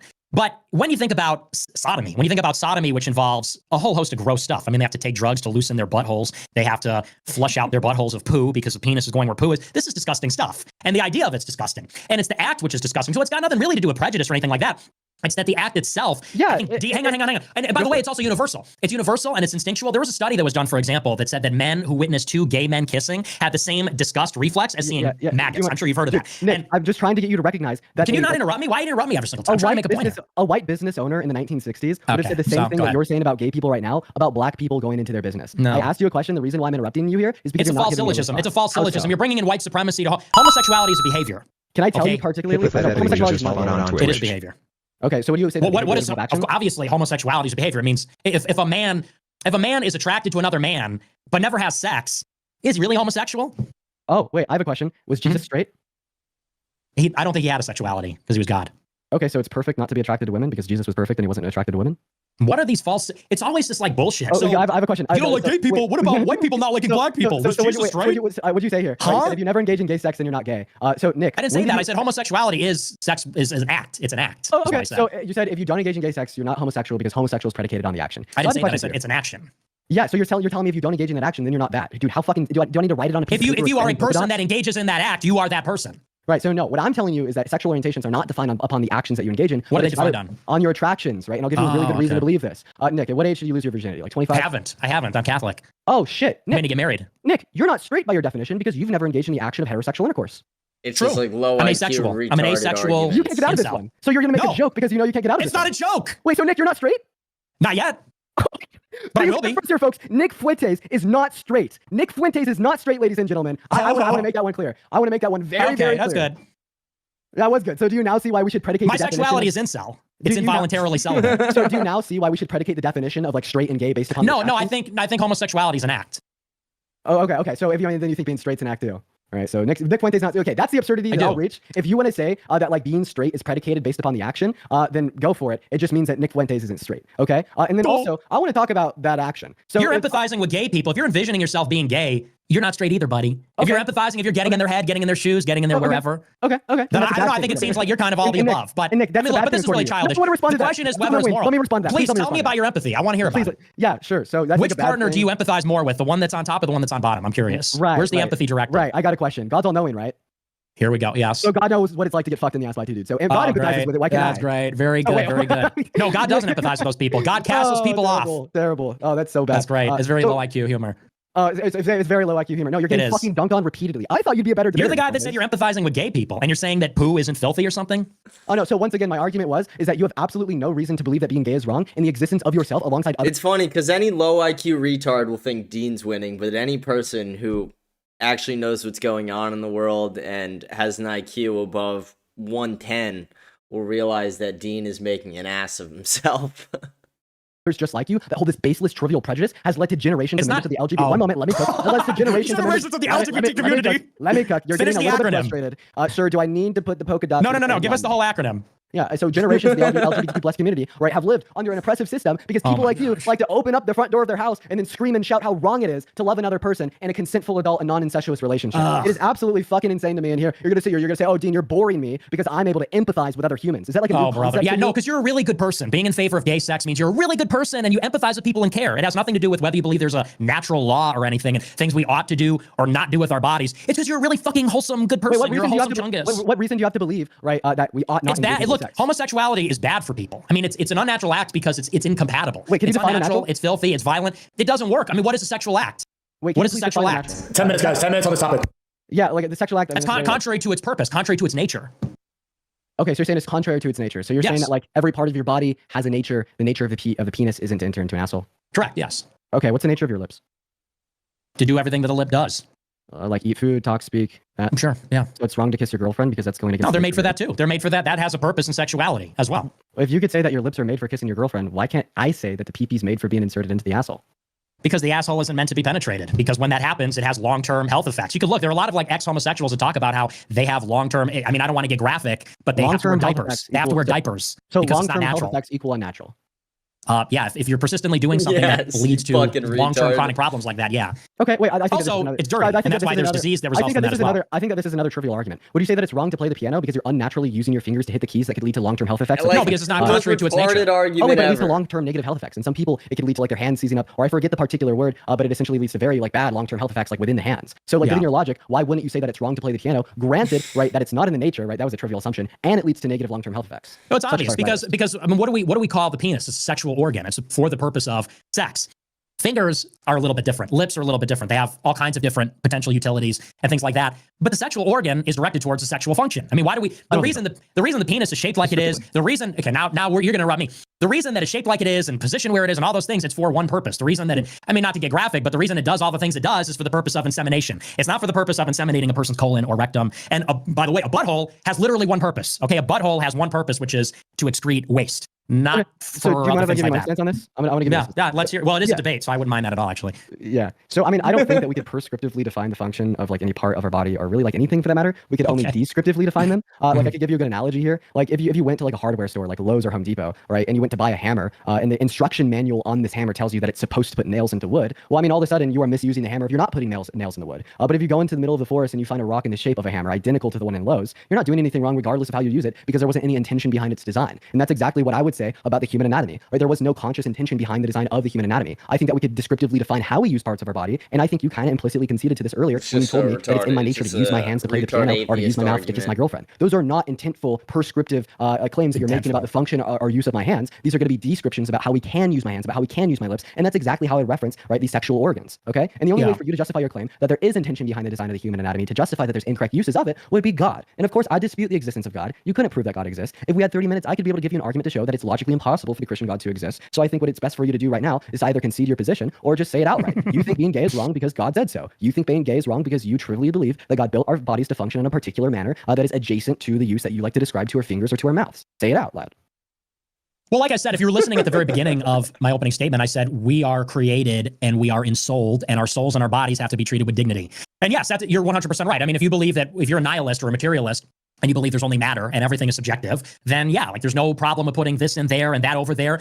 But if you think that we are created, and if you think there is such a thing as a natural law and a moral law, then we would have to abide by what we can assume are these functions, or what we are told are the functions by revelation. If you believe in a religion with revelation, then it's revealed. If you believe in a religion which is philosophical, then you have to deduce it rationally. But when you look at something like the anus, E. Michael Jones has a famous quote about this: the anus is not a sex organ. It's obviously not. It's there for one purpose. And I think, we all sort of... Whoever this is in the chat, you're an absolute retard. James, did you vote for a sex trafficking pedophile? Shut the fuck up. Like, I'm probably more anti-Trump than you fucking retard. Dean Withers is just an absolute fucking moron, and liberals are retards. No, like, yeah, of course you can do these things. No one's arguing that you can't. Of course you can. It can be done. You're capable of doing it. The question is, should we do these things? And if these things are contrary to their nature, and there's evidence that this is the case because they result in problems, then we probably shouldn't. And you don't even necessarily need to believe in God to understand that. I think that, hang on, I'm not totally finished. I think that even if you don't believe in God, I think there are a lot of people that actually don't believe in God that still find it to be a kind of degenerative, indulgent, undignified practice. I'm not finished yet. You're very disrespectful in that way. I'm so respectful, and you're being very rude the way you're chirping with these little interruptions. And the thing is, I mean, let's imagine what it is. When they're walking down the street waving that flag, it represents a filthy, violent act where you're evacuating fecal matter out of your bowels to make room for sex, and it's never fully gone. And this is why they get AIDS, because you're putting a sexual organ where the shit is. And that's just something that, like, yeah, is objectively gross, I think, for very good reasons, which is a pretty good heuristic, that it's also immoral. And so, you know, people that are same-sex attracted, people that are tolerant of same-sex attracted persons, and people that are not, I think should all be able to recognize that sodomy is something that is. Someone goes, what is he saying that is wrong, though? A bunch of things. Every argument Dean makes is an unrealistic hypothetical. Dean cares more about emotion than actual facts.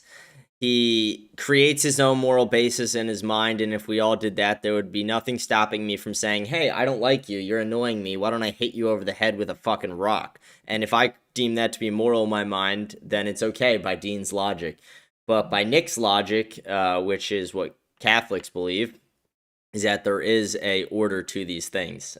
Dean doesn't believe that. He has no sense of where he gets his morality from. It's created in his own mind. Dean is a retard. Dean is a child who thinks he's smart because he debates other retards on TikTok in a very moderated setting where he controls the mute button. He controls who comes up and who's not. You're not, like, I don't know. It's just, there's nothing really appealing about Dean and the whole liberal debate sphere. They're all gay. They're all retards. None of them are actually smart. They all create unrealistic hypotheticals to try and trap you. How about you? Name one Mr. 110 IQ. Okay. My IQ is 136, so suck my dick. There's something deeply wrong with it, and it should be avoided, even if you're not religious. Let's do closing statements, 1 minute each. I'll give 1 minute to Dean and then 1 minute to Nick. We'll go on to the next topic. Great, thank you so much. So Nick Fuentes made two arguments. The first argument that Nick Fuentes made was that I think it's gross, therefore it's wrong. In Nick's closing statement, what he will not do is give me the logical distinction with him saying gay gross, therefore wrong, and a white supremacist saying being black gross, therefore wrong. There's no logical distinction between the way in which those two beliefs were formed, and he won't be able to give it to me.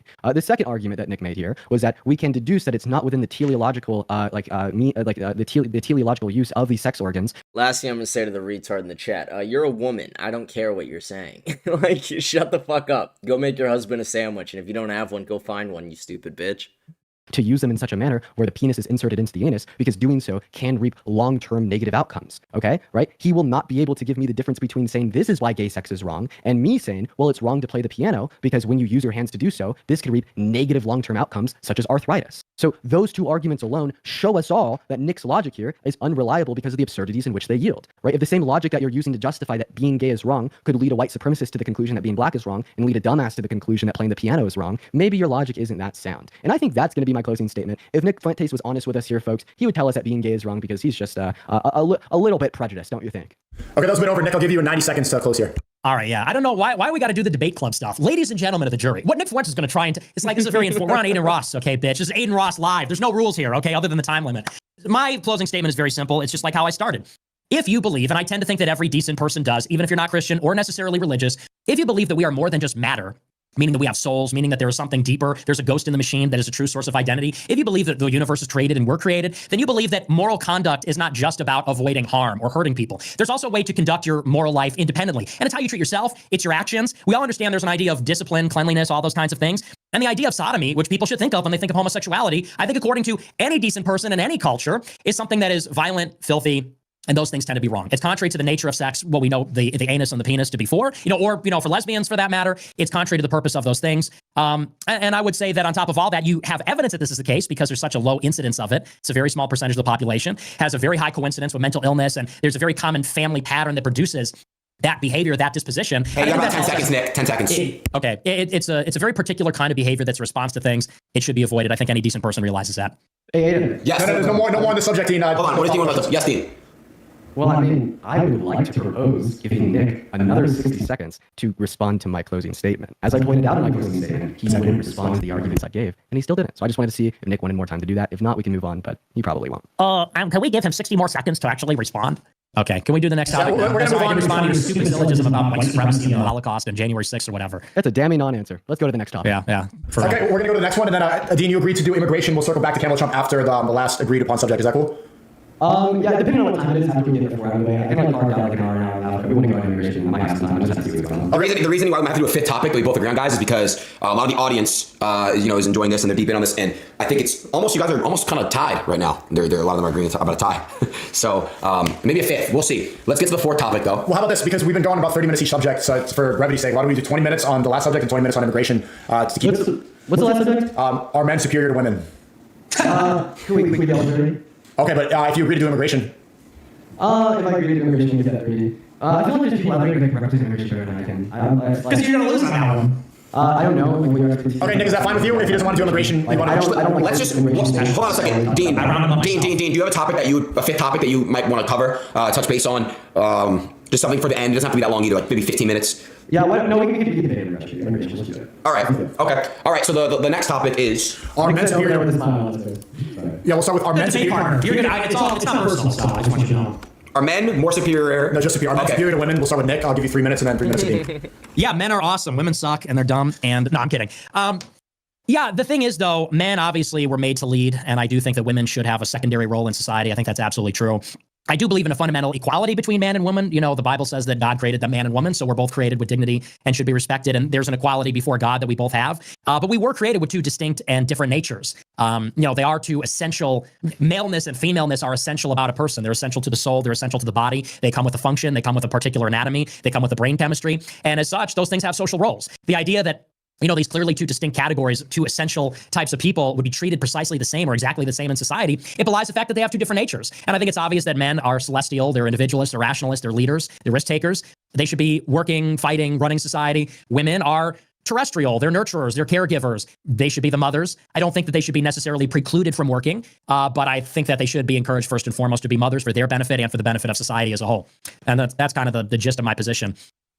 Okay, so I have an opening statement. I guess I'll use it up. My position's pretty clear.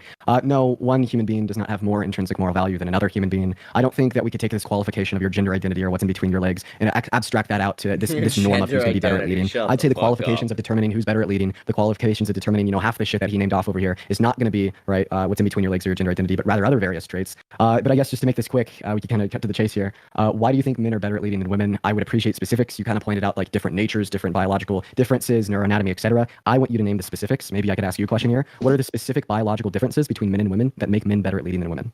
Smarter, stronger, all of the above. No, I mean, in actuality, what? Are those your two qualifiers? No, I'm being a little bit funny. Well, be honest with me here.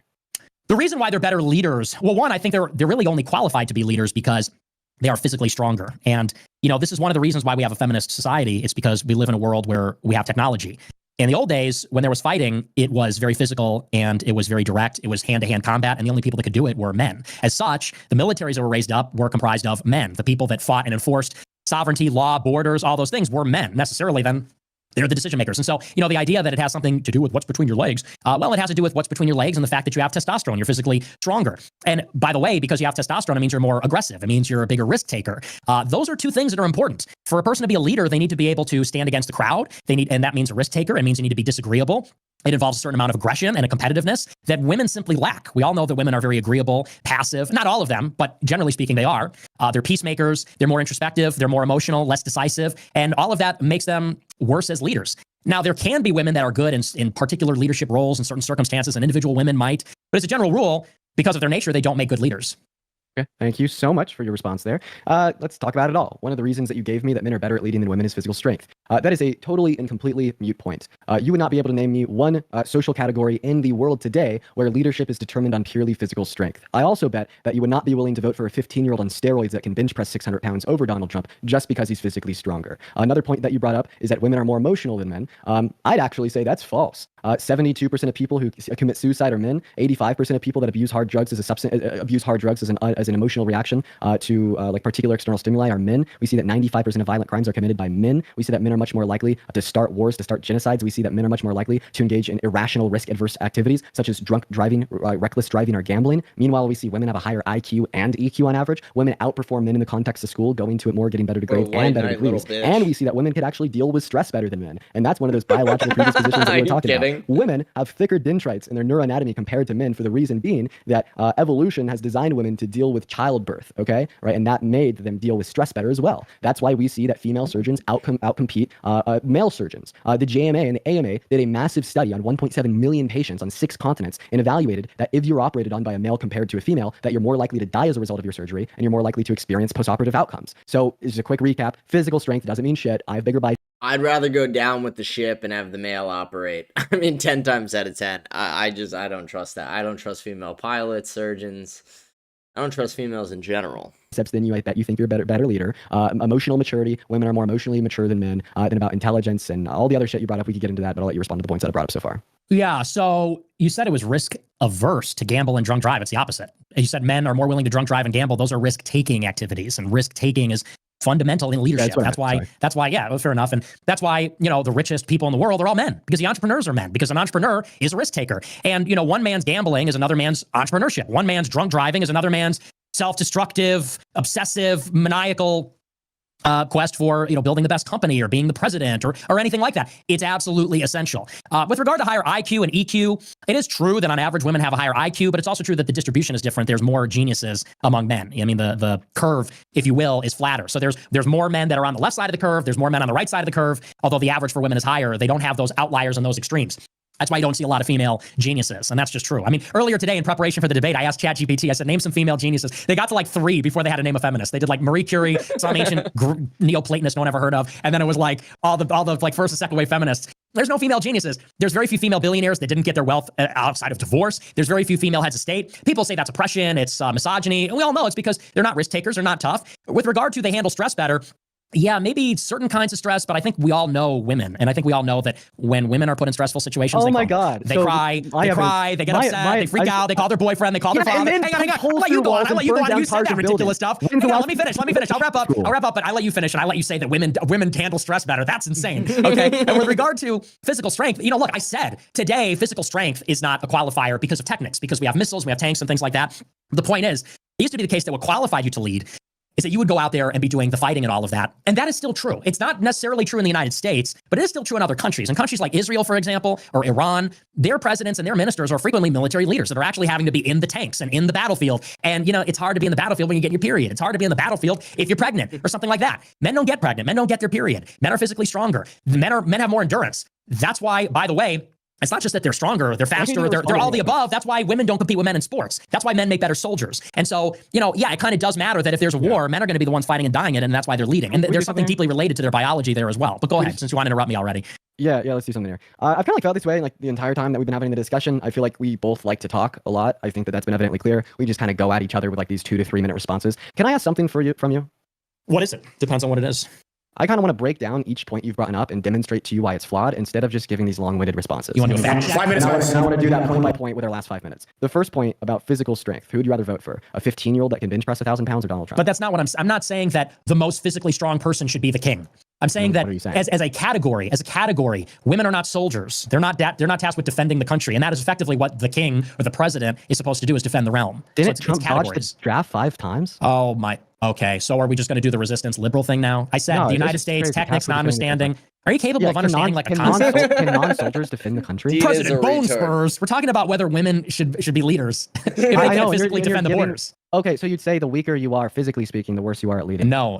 So then what the fuck is your argument? Yeah, it's like you're not even listening. I said as a category, because sex is a category that's not going to be indicative of leadership ability. When the question is, why are men better at leading than women? Why do you name a category where we see these general biological distinctions between men and women if it's not indicative of men being better at leading than women? I asked you to name the specific biological differences between men and women that make men better at leading than women. You said strength was one of them, and now you're saying it's not. You're saying that emotional intelligence was one of them, then you conceded that women are more emotionally intelligent than men. Another point that you brought up was intelligence, specifically IQ, with the highest geniuses of the men being smarter than that of the women. I'd say there's going to be some social aspects thrown in there. I mean, if you look at like the average IQ of an Arab individual compared to a white individual at home here in the US, the white individual has a higher IQ. But then if you go to an Arab-dominated country in the Middle East, you'll see that the Arab individual has a higher IQ. What this means is that socialization, access to opportunity, and resources can play in, right, to like your deviated IQ. No, so of course we see women having higher IQs at the end of the spectrum compared to women, just because they have more opportunity, resources, and access to education. Oh, it's because of misogyny. It's misogyny, right? Women are dumb because of misogyny. Well, actually, I'd say that not resources. Being in the top 10% let me ask you a question. You asked me questions. Let me ask you a question. I want to ask you a question about leadership. What do you think are good leadership traits? Can you give me some examples of what like good leadership traits are? That's a great question. I think I'll give you a great answer. We could talk about a good morally virtuous character. We could talk about ability to get along with other people, bring people together, and get them to follow you. Another thing that I'd say, a good leader isn't just someone who could bring people together, but a good leader is also someone that can lead those people into a positive direction. The reason that leadership exists in the first place is because when you take a large group of people and you set them on their own paths, they're not going to get shit done. Thereby, you choose one of that large group of people to lead them all in what? A positive direction. So you're looking for someone with a good character, you're looking for someone that can bring people together, you're probably going to be looking for someone that's pretty damn competent as well, and someone that can like achieve like the highest level of eudaimonia for the group of people that they're leading. I'm sure there's other attributes that we get assigned to leadership here, but that's going to be a general sense. Look, Wait, Nick, where you're wrong. Nick, let's do you need to respond or let's do a 1 minute closing statement here? Can I just respond and then we can do... Sure. Yeah, go ahead. Okay. So just to respond to that, I mean, and this is kind of the whole essence of the debate. Is Nico got me off last time. Funny. Go ahead. You fundamentally misunderstand human nature and you know nothing about leadership. You say it's about bringing everyone together to move in a positive direction. It's like, this is a problem with Gen Z. It's like this kind of kindergartner. Hang on. Can I finish, please? I didn't interrupt all that nonsense. It's just sort of like, hey, everybody, let's all hold hands and let's just create, like everyone's being nice to each other. The world is a mess, okay? The world is a knife fight. On the global scale, when you're talking about leaders and armies, it's a knife fight for existence. When you're talking about companies, it's a knife fight for existence. When you're talking about anything, human competition, it's practically homicidal between people, and anyone that's serious about anything will tell you that. Anyone that's obsessed, anyone that's ambitious, anyone who is ruling, who is actually the leaders in society, who earn their role there, they'll tell you the same thing. It's cutthroat. And yeah, like there are some abilities, like you said, like, yeah, you need to inspire people, things like that. But more than that, you need a willingness to do what it takes. You need an ambition. You need to take risks. You need to be willing to make decisions and stand by them. These are all qualities that purely because of gender and hormones, because of their biological role, women don't have those things. Because women have to have a baby grow inside of them for 9 months and then hear it scream and cry and take care of it and feed them from their breast and have like basically a dependent.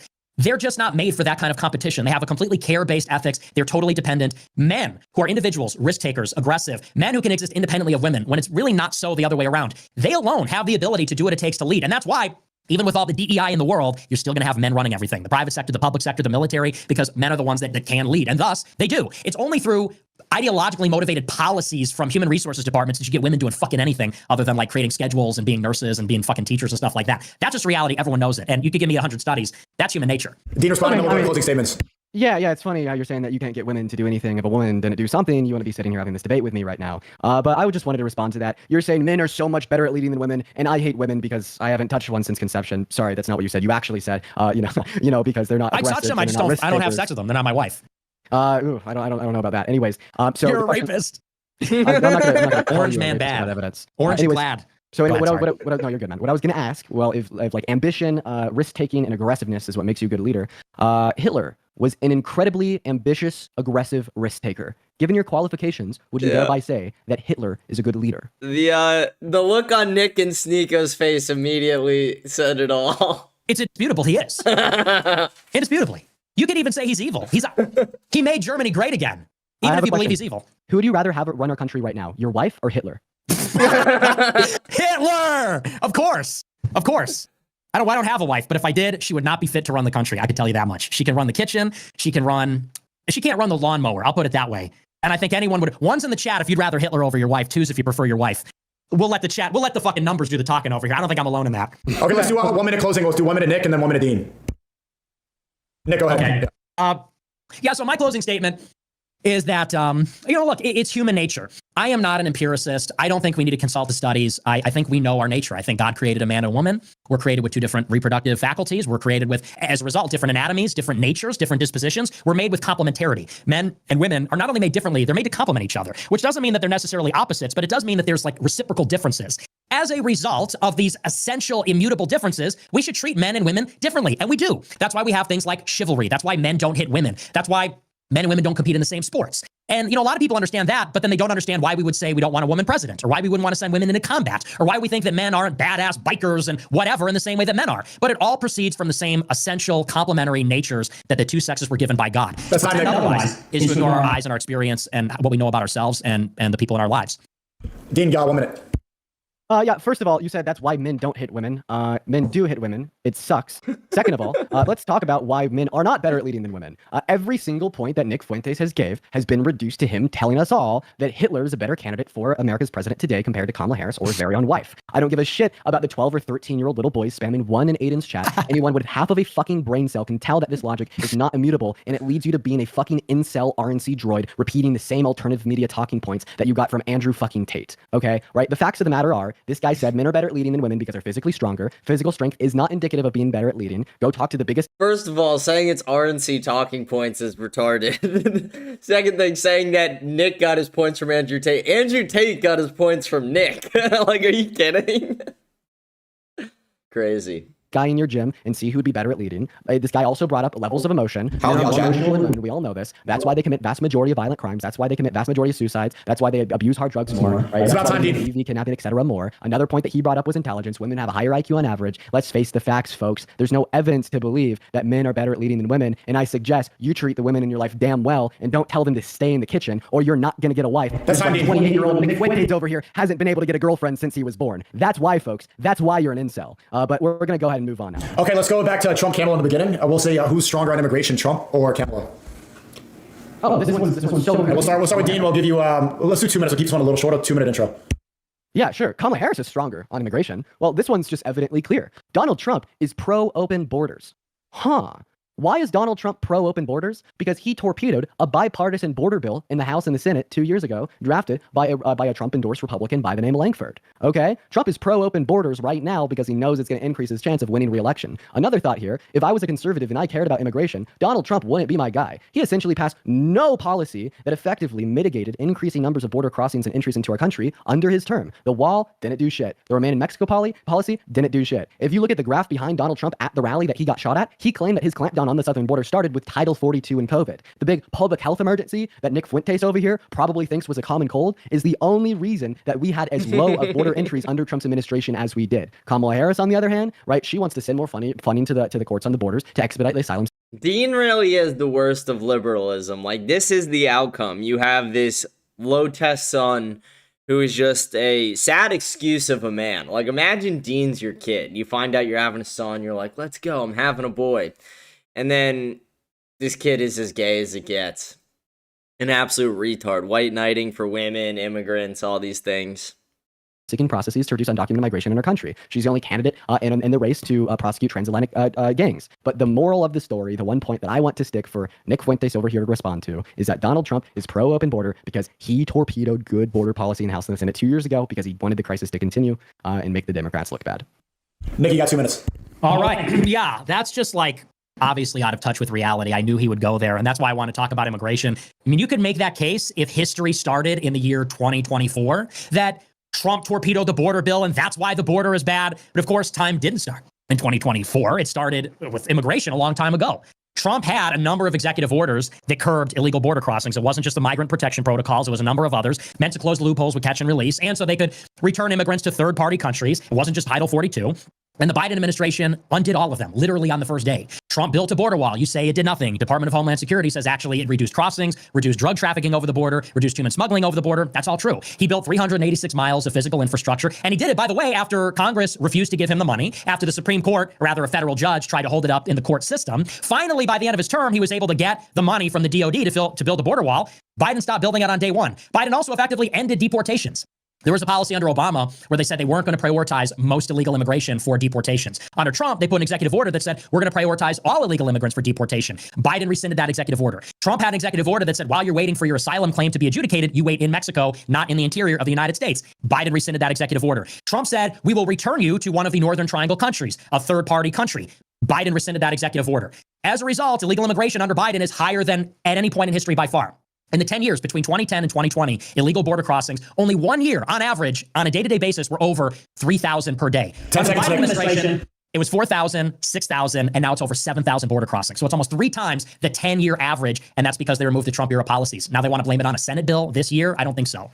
Thank you for all the information, Nick. I'm going to have fun with this. First of all, Really quick, thank you to Austin subbing on Kick. it's funny that you think you're so educated about the border, and then you say that Langford's bill was in the Senate in 2024. No, that was 2023. It started drafting in late 2021.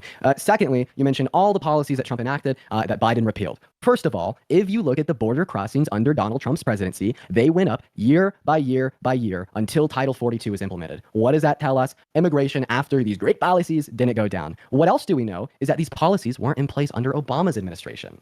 Did we have a border crisis to the same degree that we have now under Obama's administration? No, at points we had lower crossings than we had under Trump. Phenomenal. What does this tell us? Is that Biden repealing those policies didn't cause the crisis to start. So what did? That's a great question. Well, let's treat Title 42, the total and complete shutdown caused by or implemented because of the public health emergency, like a dam on a river. Okay, and that dam sat on the river for a year and a half, 2 years, however long it was. When you remove the dam from the river, what happens? Water gushes through. When Title 42 expired, guess what? All of those migrants that had been backlogged gushed through. This was natural, normal, and expected. We should evaluate the responsibility and the efficacy of our current administration based upon their response to this crisis being caused by the revoke of Title 42. And what was their response? To implement bipartisan border legislation, and the first step they took was to influence exactly that through the House and the Senate. That was Lankford's bill. What happened next? Trump calls the Republicans in the House and the Senate, tells them to vote against it, torpedoes the bill. Nick over here knows the story. But I would like to ask you a very crystal clear question, Nick, and it is in the sense of a hypothetical. If your house is burning down and the fire truck shows up to put out the fire, and you tell the fire truck to turn around because you want the house to burn so you can claim the insurance money, Nick Fuentes, did you care about the house?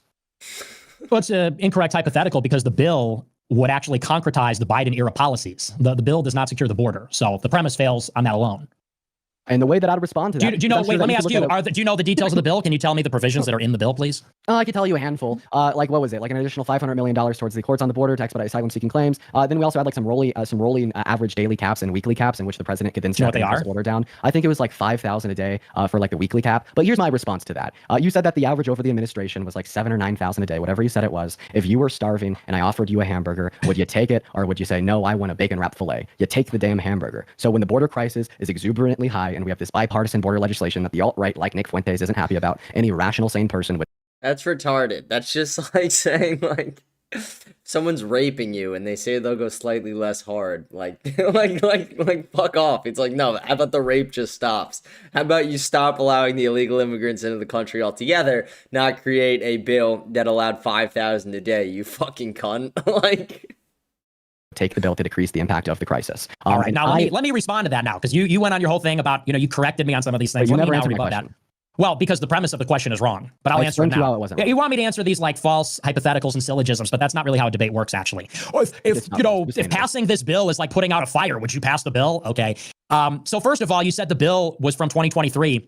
The bill failed in 2024, and that's because it resulted from the impasse over appropriations in September 2023. There was an impasse in Congress over 12 military appropriations bills. The deadline was October 1st. That's why Kevin McCarthy was removed, because the Freedom Caucus, specifically the MAGA caucus within it, insisted on what they were calling, I forget the name of it, but a certain border provision in the spending bill. McCarthy wouldn't go for it. And they kept passing continuing resolutions until a bipartisan agreement was put together in the Senate. But at that point, and that was in February, Mitch McConnell said, my first priority is Ukraine, because that was the other sticking point in negotiations. So the Republicans, because they wanted Ukraine aid to pass, which was another subject of the impasse, they said, fine, here's your border concessions. And I'll tell you the provisions because you don't know. It said that it would only mandate enforcement of the border when daily apprehensions hit more than 8,000 per day. Again, the average of the past 20 years is 2,000 to 3,000 per day. It would say you only have to enforce.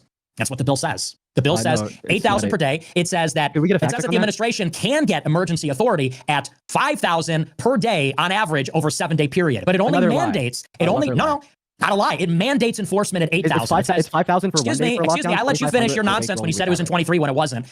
So you're wrong about that. It mandates it at 8,000 per day. What's more, again, the daily averages for 20 years, 20 years, was 2,000 to 3,000. Under the Biden administration, it goes up past 7,000. They want to say, well, 5,000, you get emergency powers. 8,000, you have to use emergency powers. That's far too many. And this whole argument about a backlog because of Title 42, 10 million illegal immigrants have come in under Biden.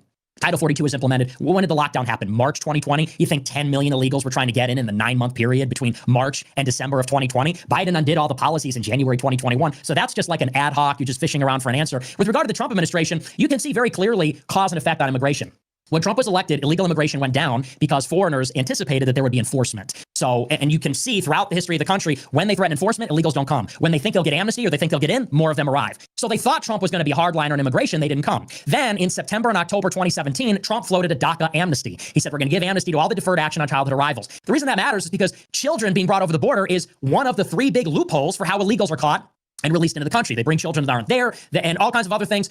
So Trump said, we'll give an amnesty. Then all of a sudden, they started getting caravans from the Northern Triangle in the spring of 2018 because he said amnesty. They heard it. They started to come. Trump maintained a zero tolerance policy promulgated then by Jeff Sessions. And they said, we're going to separate the children. We're going to treat them as unaccompanied minors. There was a huge media outcry before the election. They had to reverse it. And then after they reversed it, it exploded. And May and June 2019, they hit a peak. Trump implemented the migrant protection protocols by threatening sanctions, or rather tariffs against Mexico. And then it came down again. And that is the story of illegal immigration in Trump and the Biden years. It has everything to do.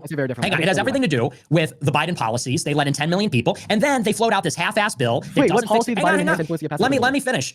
They put out this half-assed bill in the last year because everyone agrees the border's a crisis. They concretize it and basically codify in federal law Biden's policy to let 5,000 people a day on average here. And then when Republicans voted against it, they said, oh, Republicans are against border security. It's a political thing. Even Democrats acknowledge that. It's totally fake. You know, you could keep going with it, but everyone knows it's fake. Okay, well, apparently Trump doesn't. He said at a rally in Nevada to blame it on him if the border bill fails. So I think that Trump's big mouth actually does him a lot of harm because I just used Trump's own word of mouth to debunk Nick Fuentes supporting Trump. So yeah, see, that's the face of a losing man. And you said that you were perfectly saying just retarded. Okay, well, I don't appreciate your use of the slurs, but I guess that's what emotionally immature men, when someone smarter than them lays down the truth. Isn't that right, sir? 10 minutes on the topic. We make jokes. Men are funny. Men are funny. Women are not funny. That's another advantage, but that's the other debate. Are you a woman? You could call it emotionally immature. Oh my gosh, he said the R word. That's what happens when an emotionally immature male. I'm sorry. Go ahead. According to your logic. On immigration. According to your logic. But I would like to specifically clarify that your comment about men being more funny than women was just another unfunny, false fucking comment by an immature man. I didn't find it that fucking funny when you were telling us that the Holocaust was fake and that 6 million Jewish people didn't die. I didn't find it that fucking funny when you sat here and you told me that Trump didn't torpedo the border bill, even though he said he did at a rally in Nevada. If men were so much more funny than women, then why are you the most unfunny fucking specimen that I've ever had the displeasure of sitting across the damn phone with? Why are you mad, dude? Why are you just having a debate? Wait, who's funnier, Trump or Kamala? Who's funnier? Be honest. Trump is funnier than Kamala Harris. Case in point, I win the debate. Men funnier than women. Okay, but you heard it here first. You understand the reason I'd say that Trump is funnier than Kamala Harris is because he's a guy. No, because he has the IQ of your fucking family pet, and he sits on Twitter all day, and he rants about how much he hates Taylor Swift just because he endorsed Kamala Harris. That was funny. She endorsed Kamala Harris. It's not a funny and a haha. It's a funny and a look at this guy fucking burn.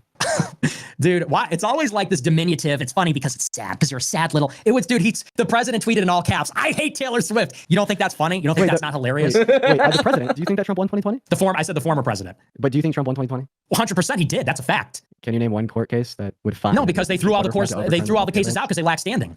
Okay, so is it okay believing things without evidence? There is evidence. You asked about court cases, but the court cases weren't lost. They were thrown out because they didn't have standing. There's a difference. So there's not any evidence. There is evidence. So what's the evidence of the widespread voter fraud in 2020? The evidence is this. Do you know how many people voted early in the 2016 election? Do you know what percentage? Significantly less than in the 2020 election. Correct. Half. 35%. And in 2020 was 70%. Okay, so that's your evidence that Trump had the election stolen from him? Well, let me. Whoa, why so hasty? Let's just talk about it. I'm sorry, I'm having the amount. I can tell. The amount of early voting doubled because they changed the rules. In all the states, they changed the rules. In Pennsylvania, North Carolina, they illegally changed the rules with state election boards, with the state Supreme Court. In Wisconsin, they changed indefinitely confined status to mean anybody because of the pandemic. They solicited ballots. I literally got a ballot in Illinois for my uncle who has been dead for 20 years because they were soliciting ballots. And I would just say, and let me ask you this. If democracy is so sacred, which you believe, Kamala is going to protect and preserve our democracy, we're not going back. Only because Trump tried to overthrow it with a fake election. But if democracy is so precious, then a ballot is a precious thing because a ballot is the currency of the election. Do you think that it's good practice to ship out ballots to every voter and then tell them to dump them off in a Dropbox in a park unsupervised for a month at any time during the day? You think that's a good way to run an election? Yeah, okay. I mean, then Trump shouldn't have voted, right? Well, is it? I'm asking you, is it? That's what happened. Yeah, I think that mail-in ballots can be made secure. I understand your immediate response to them, saying that, if I use these words in this particular way, this doesn't seem like... Well, just answer. I mean, do you think that's a good way to run an election? Obviously not. It's obvious. It is, and the empirics would agree with me. There's no sufficient evidence of widespread voter fraud. All the audits that were done on the outcome of the 2020 election indicated that it was a safe election in recorded U.S. history. Where do they conduct audits? One moment. Donald Trump went to 63 hand-picked courts, with 34 of those judges being Republican appointed, 17 of those judges being appointed by himself. All 63 of those courts ruled that there was no sufficient evidence and threw it out on the basis of no standing. And then Donald Trump even tried to form his own election integrity committee and bumped millions of dollars into them to find absolutely anything. They came up with a 2000 Mules movie, which the producers admitted in fucking court that they were lying. And when he found out that he had no evidence, what did he do? He went to the DOJ with Bill Barr and tried to pressure him in to falsely announcing widespread voter fraud when there wasn't any. And if you know anything about your history, Bill Barr had to resign from the DOJ because half of the DOJ threatened to quit if he didn't. Donald Trump not only tried to rig the outcome of the 2020 election with the fake electorate plot, sending 7 different slates of fake electorates to 7 different states States to cast fake votes into Congress to either be certified as real by Mike Pence or to be or to be accepted by the House if Mike Pence were to claim ignorance. But he also lied about the outcome. Your conspiracy theory that Donald Trump won has no evidence for it, and the only thing you could come up with was Pennsylvania changing their voting rules because of COVID, which, by the way, was ruled as legal by the Supreme Court. You're just like not even listening. It was Pennsylvania, North Carolina, Wisconsin, and basically and they all did it legally.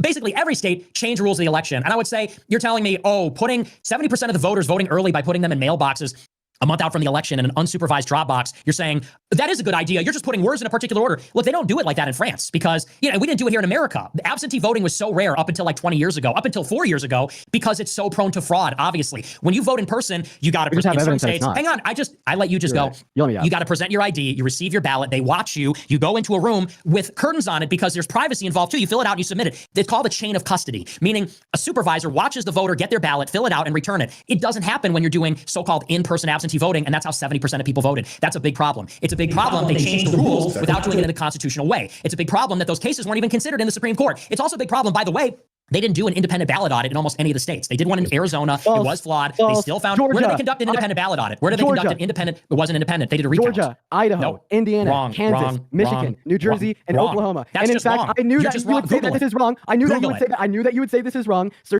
And it's crazy when you think about, like, Dean is debating Nick, but Nick is debating Dean, Parker, their whole Discord group, and ChatGPT, and Dean is still getting bitched. Up U.S. State Election Assistant Commission, election audits across the United States. It'll give you an entire PDF. They're not independent. That's the the types problem. of audits, the timing, the policies, the case studies, and the state-specific information indicating that, yes, these were independent. It's like you're just not even listening. Look through them. I didn't say they didn't do audits or recounts. No, in no state other than Arizona did they conduct an independent audit of the ballots. Of course, if the same people that oversaw the fraud and were covering up the windows in the stadium in Detroit, of course the state is going to cover its own ass. That's why it needs to be independent. And they didn't do it in any state, even though that's what we were asking for. And by the way, about fake electors, they're not What do you mean fake. by independent? Independent meaning not conducted by the state. Oh, okay. Independent of the state. So I just want to clarify. So you think that Donald Trump shouldn't have went to like the 17 judges that he appointed because those weren't independent? So now you're just judges? gish-galloping onto something else. You said, I was ready for you to say that. I have all this evidence. Oh, I didn't listen and you said independent. Anyway, how about judges or something? Anyway. Let's get back on topic. Dean. Hold on. We've been going back and forth about January 6th. This topic is about immigration. Let's go to closing statements here. We'll do 1 minute from Dean and then 1 minute from Nick. Let's do closing statements. You can bring up January 6th, but let's keep it to immigration if you can. Because Nick is raping Dean. Yeah, I mean, this is an ass kicking. Dean is just such a retard. He's such a liberal cuck. And I bet he's a cuck in real life. I mean, imagine your son is just this much of like a little femboy. It's just a disappointment. Actually, I'll give you 90 seconds to reel it back a little. 90 seconds each. About the specific ballot audits, I didn't know what you meant when you're referencing independent audits. I understand that you are now referencing audits independent of the state. I asked you to define your term, and I understand that. Yeah, because we're on ChatGPT Democrat mode. Nick, let's give him 90 seconds. Let's give him 90 seconds and uninterrupted. I'll restart your time, Dean. No, I just don't think that like an audit done by a state can automatically be discounted because you exist in a echo chamber of conspiratorial hearsay, and you start off with the basis Trump can never lose. You move to the basis when Trump loses, no, he didn't, and then tangent of that, you say all of these audits done by independent states are thereby null and void, and I shouldn't listen to them, nor the 63 courts. It's just conspiracy theory. That's what you are. Your mind's been rotted. Everyone agrees with me. No one agrees with you apart from Donald Trump. Not even his old VP, Mike Pence, or 44 of the 46 former cabinet members, and that needs to be pointed out. Now, closing statements about immigration specifically, was that what you asked for, Sneeko? Yeah. I thought it was 90 seconds each on J6 and then I'm down for that. I'm down for that. I kind of like this. Yeah, that's fine. Go ahead. Okay, let me do mine now on J6. So, here's the thing about the Trump election. They doubled the number of early voting. There's obvious flaws with chain of custody. Like, it just doesn't even pass the smell test. On that basis alone, you just can't take the authenticity of the election. And people say it's about, you believe Trump can never lose. I don't think that at all. I think Trump may lose in 2024. But you have to recognize that 2020 was an anomalous election. So when there is an anomaly, when every state changes how they conduct their ballot, when there's an unprecedented, the former peak of early voting was 35%. It was 70% in 2020.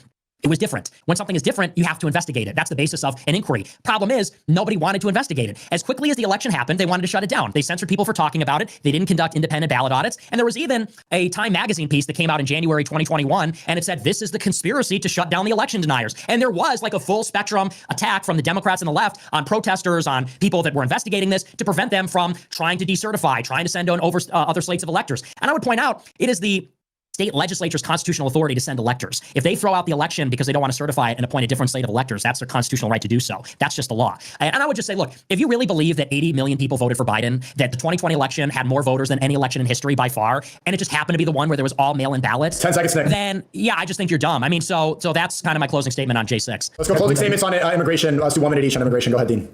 Cool. I'm just, you could take this off my time. Well, you told me that your whole theory here is reliant on a smell test. Nick, I fucking smell bullshit. We shouldn't be relying on our intuitions and our emotions to tell us who won the 2020 election. I think that conservatives are so funny because they'll be like, listen to the science, trans women aren't women. I don't care about what you think or feel. You have XYXX chromosomes. But then sit over here and give me some bullshit smell test to dictate who won in 2020. About immigration specifically, I think it's evidently clear that Donald Trump doesn't care about the southern border, or else he wouldn't have torpedoed the bipartisan border bill in the House and the Senate 2 years ago. I think that it's evidently clear that he's not about getting shit done. He's repeating the same Republican tagline that every Republican in the last 20 years has with quote unquote deport them all. My question to you would be, why didn't Bush? They can't do it. It's practically infeasible. I say that we deport all violent undocumented migrants and then give the rest a pathway to residency and citizenship, fix our southern border, make it faster, make it quicker, and make it safer, and then crack down further on undocumented migration when our legal systems are up to par. 10 seconds. Either deport them all, right? Get rid of $1.7 trillion from our economy over the next 10 years. You don't care about the debt. You don't care about the state of the economy. You don't care about the workers in the economy. All that you care about is spewing your fucking prejudice. You're doing the same thing with undocumented migrants now that you did with gay people and women 30 minutes ago. Take it away. Closing statement, Nick, 1 minute. Basket of deplorables, right? It was just a basket of deplorables. With regard to immigration, everybody knows Biden threw open the border. He rescinded every Trump executive order on immigration. He stopped construction of the wall. He effectively stopped deportations.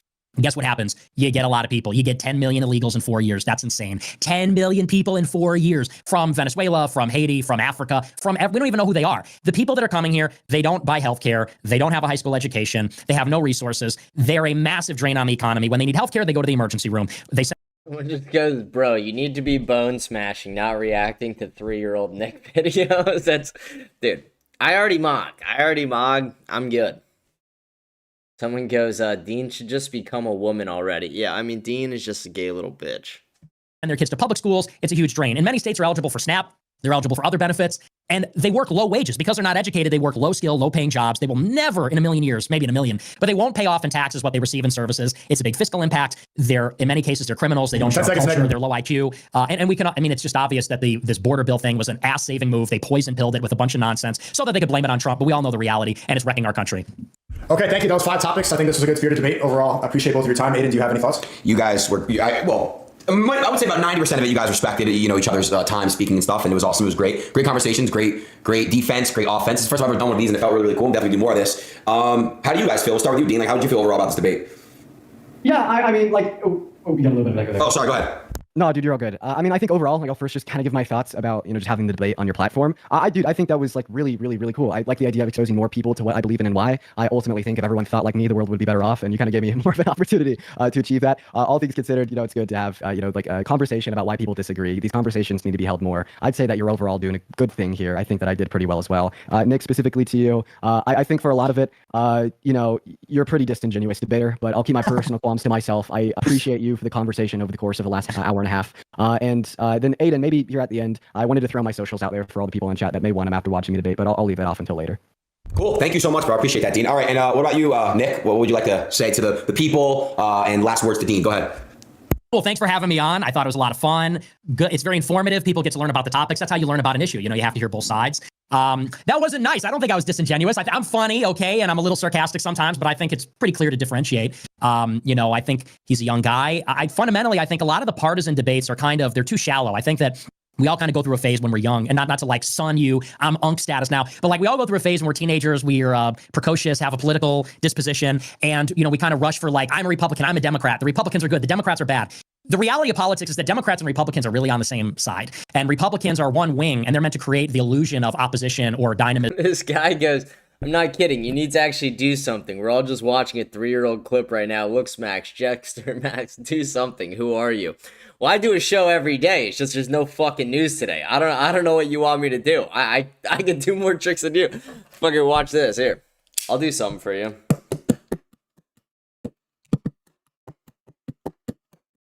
Is this good enough for you? Is this good enough for you? What do you fucking want from me? Like, what do you want? What do you want? You want me to do a fucking Rubik's Cube for you? Blow me. Like,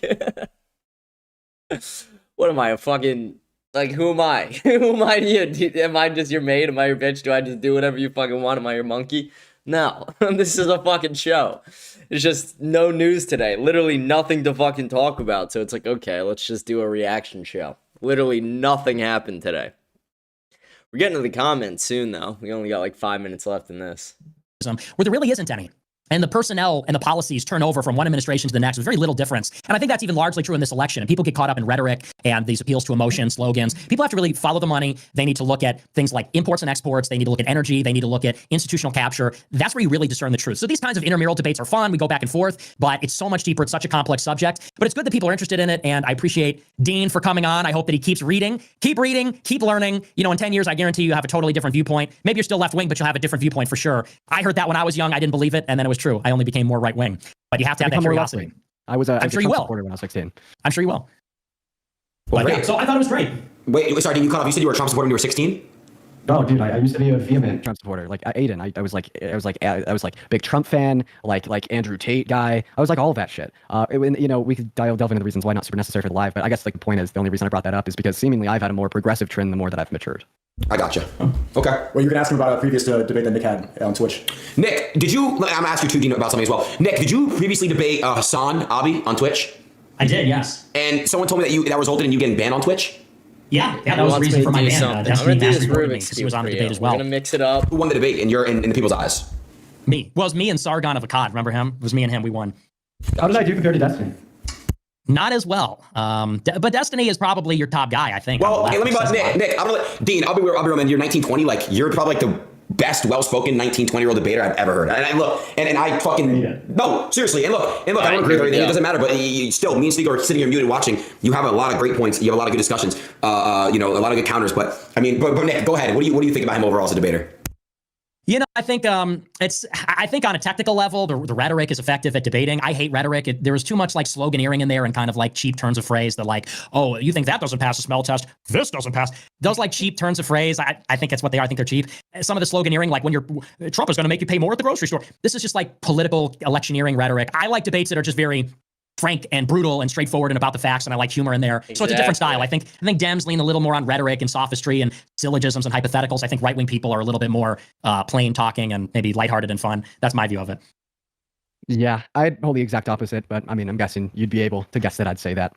Well, yeah, you're you and I'm me, so. Exactly. Great. Yeah. Well, let me ask you both a question. Dean, if you would like to call somebody out, I would love to have you on again. Dean, I would love for you to call somebody out. I'll try to pull who are like maybe 2 or 3 people, Dean, that you would like to debate on my stream next. Oh, man. Nico. What topics?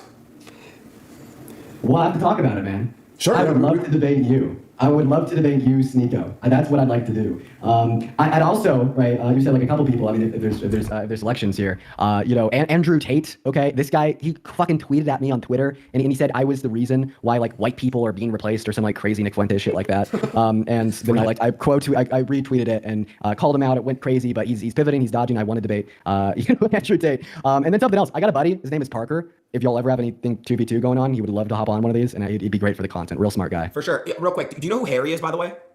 Yes. Are you also Harry's friend? Yeah, I'm friends with Harry. Oh, okay. No, I was curious. Okay, and then Nick, who would you like to debate next? I'll work some. I'm calling Charlie Kirk. I'm calling out Candace Owens. I debate her. I debate Shapiro. I debate any of the above or any of the Democrats, you know, Harry Sisson or whoever, but I usually debate conservatives actually. So Gotcha. Real quick, really quick here. I do want to say, you know, again, Dean, we've been trying to find you. I've been trying to find you a matchup for a while. I want to, you know, everyone was basically like, I'm busy, I can't do it. Nick finds out 2 minutes later, he doesn't even know who you are. Says, I'm down, let's do it for sure. I just want to let you know, Nick, you know, I do appreciate the last minute. Me and Dean have been trying to go at this thing for, you know, quite some time now. So last minute, Nick was just like, yeah, sure, I'll do it. You didn't even know who he was, no hesitation. You just said screw it, yeah. Because I will say, I'm not gonna say names, but a lot of people didn't want to debate Dean. I'll say that. A lot of people not really wanted to do entertained? it, so. Well, let me be. Nick has been trying to debate Ben Shapiro for about 7-8 years, and maybe you could use the Jewish connections and so that'd be a great one. Well, it's not a Jewish connection to me. I would do it. But I will reach out to Shapiro and I'll see if he would like to debate Fuentes. Yeah, I'll do it. Yeah. Okay. Well, you guys were fucking awesome. I appreciate both of you. Again, guys, any last words you'd like to say before we head on out? Yeah. Do you mind if I plug myself? Go ahead. If you're watching the debate, I'm sure that it's a heavily right-leaning chat. I mean, this guy Donald Trump on a couple months back, so I doubt I'll get that much love. But if you like what you saw and you enjoyed, you know, my debating style, I'm on Instagram at Dean Withers, DeanWithers. I'm on Twitter Fuck at Dean Withers. ITSDEAANN. It's Dean with 2 A's, 2 N's. TikTok is the same thing as a Twitter. But yeah, I appreciate everyone for showing up and showing out. It was a fun little debate tonight. Okay, and then Nick, anything you'd like to say? yeah, well, just thanks again, Aiden. Good to talk to you again, Sneeko. Dean, thanks for coming on. Fun debate. Appreciate everybody watching. Hey, I've defended Trump, but I'm telling people, don't vote for Trump. He's not far right enough. That's my new. He's bringing us war with Iran. He's not going to deport all the illegals. I'm telling people. We got the vote. Jill Stein of the right over here. We got the Jill Stein. That's some bullshit, chat. I ain't gonna lie. Principled We need Trump and over based. Kamala. I'm not going to plug myself. because that's just like, follow me in real. I'm Nick Fuentes. Follow me at Nick Fuentes I'm in new to real this life. I'm new to Yeah, this I know. It's fine. It's fine. It's fine. When you're young, when you're unk status like me, it's like, hey, follow me in the astral plane. Okay, follow me in the ether. I am on Rumble though, but yeah. So it was a fun debate. Good meeting you, and good seeing you guys, Aiden and Sneak. Good debate. That was fun watching that. There's nothing else to do on a slow news day like today, you know? I could sit here, I could bullshit for an hour about why, like, blacks and women and a lot of the Jews are the problem, but it's like, we do that every other night. Like, that's what we talk about all the time, you know? Let's just have a fun night every here and there. We had a little casual Thursday show. We're gonna get to our comment section. I'm excited. We got a good amount of comments on the last episode. Someone goes, Dean Zero Aura. Yeah, Dean's a gay little bitch. Dean's a little pussy. If I was Dean's dad, I would have beat the shit out of him. Like, I'd be so disappointed. Imagine that's your kid. Like, that's just, that's sad. Sad. That's a sad reality. Let me get the comments pulled up. We're gonna do our comment section. Hope you guys are having a great day, though, so far. Hope you guys enjoyed the little reaction show. I thought it was a little fun.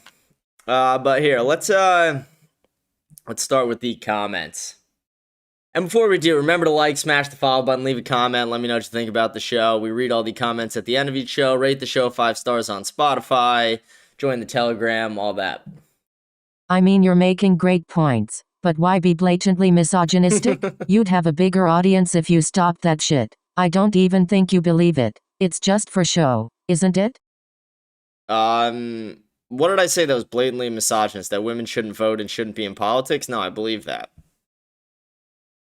And I don't even think that, I just think we have roles as men and women, and I don't think women's roles are in government. I think that's just common sense at a point. Someone goes, the jealousy in his eyes so clear, wishes he had soul like my face pic. Love the show, man. Hopefully this comment helps with the algorithm. Yeah, we got shadow banned on 2 straight episodes, but we're fucking back, baby. I get that. I'm a cradle Catholic too, but if we can put religion aside for just a second, the retards are outbreeding us. 1 in 4 infants in America live in poverty, and that's because welfare whores have 5+ kids to suck the taxpayer titty. I get that eugenics are morally questionable, but if a family has been on welfare or in and out of jail for 3+ generations, they really don't need to keep breeding. Sterilization of the retards is the only way to save the human race, haha. Sterilization of the retards is the only way to save the... That part got me. That part got me. Maybe. Maybe we take all the retards, put them in one, Remember I pitched the idea, what was it, last Friday, I think, on the Women Are the Problem episode. I pitched the idea that we take the fatties and the mentally insane people, put them in one camp to save the taxpayer money, instead of having all the mental institutions with just them alone. We put the crazies there. What if we get another one for the retards? Get another one for the retards. Just work camps. That would be... See, I think that could be a good idea. Someone goes, W take, now I'm subbed. Appreciate it. Thank you.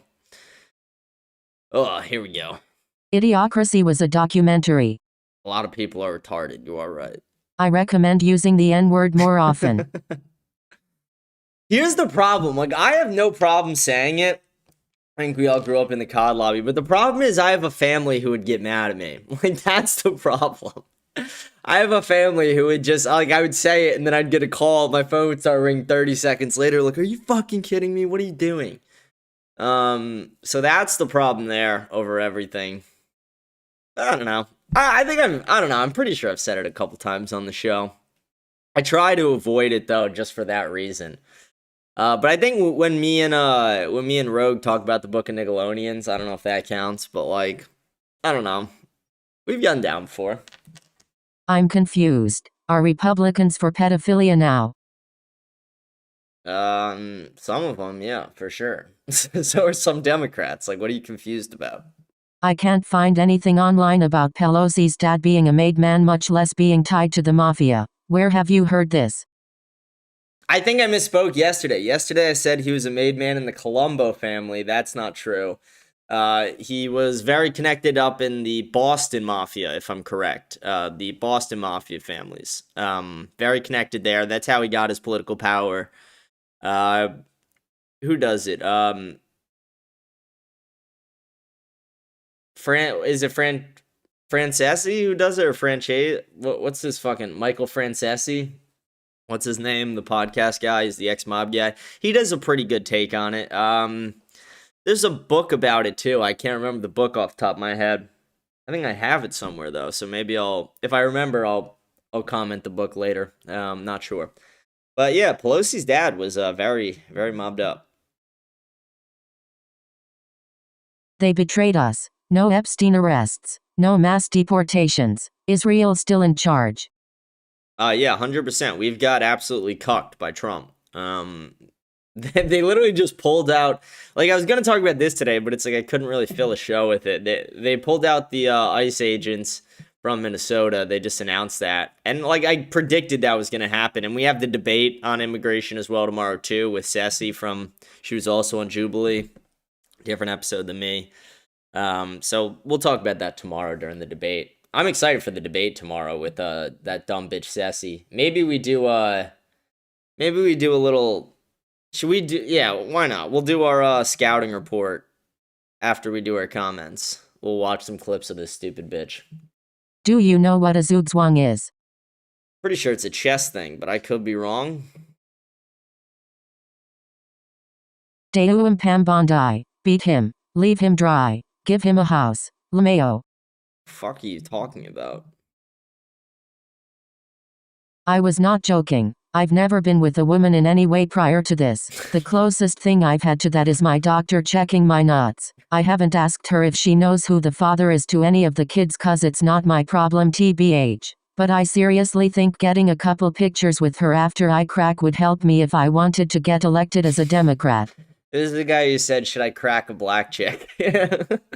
See, it's not worth the AIDS. That's the thing. It's not worth the AIDS. And it's not worth having to get your ass beat by her super predator ex-boyfriend when he gets released from prison. I'm telling my kids to stay away from women. My first cousin got sent off for a 10-year bid in state prison today. He took a plea deal because he didn't want to go to court in Fulton County as a country white boy. He slept with a 16-year-old girl he met on Snapchat. He was 24. They got him for sex trafficking because he picked her up and drove to Atlanta to stay in a hotel and they filmed it. Her foster parents saw the $sign he was sending her Venmo to buy things and they caught up with him. Oh, Lord, that's fucked up. What the fuck?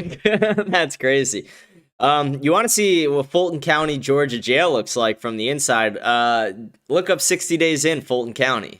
They sent a guy in there for 60 days to see what it was like. Fucking insane in Fulton County, for sure. It's all gang retards. I don't think what he did was right BC of her age, but she consented and the age of consent is 16 in Georgia. Be careful out there and be smart, man. That girl was 16 and 23 months, you disgusting fuck. How could you ever be okay with that? How could you ever let that go? She was 16 and 23 months. That's a child. Deport that American athlete ACA protester and give me his passport, face rolling on the floor laughing. Yeah, I mean, to be honest, the Olympic athletes who are getting up there and they're like, fuck America, or it's like, literally, kill yourself, you should be deported. Like her or not, Massey looks like an idiot and Pam had a good point. Why the hell didn't he want to ban AI porn? Messy contradiction in his own belief system, I guess. And it's not really a good point. I mean, I did a whole deep dive on why I was pissed with Massey about the deep fake AI porn thing. We did that episode, I don't know, a while ago. But for Pam Bondi to just bring that up at the end of that, one doesn't really have to do with the other. And one is the real depiction of rape and trafficking, while the other is like an AI deepfake of just what would be consenting pornography, which I still don't agree with. I'm against all pornography, but very different things. So that's a stupid fucking argument, Fidel. You could do better, Fidel. You're usually a little smarter than that. Jesus Christ, whose kid is this? We're all kids of Jesus Christ. You kind of answered it there in your own fucking thing, you retard. Who do you guys think would win in a fight if they were real? Flash or Superman? I've never really been into both of them, but I don't know. Fucking Spider-Man, dude. I don't know. Obviously Superman. Hell nah. Flash can vibrate through objects. He would destroy. And what's your top 2 TV shows? For me, at 1 Flash and at 2 The Green Arrow. My top 2 TV shows? Sopranos has to be one of them. And then it's really hard because there's like 3 more that I would really be in between on. There's Dexter, Better Call Saul, and Breaking Bad.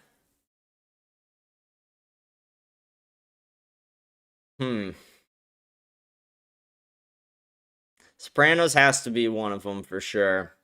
But yeah, I don't know. I mean, Dexter, Breaking Bad, Better Call Saul are all right there. I mean, I would have to say, damn, this is hard.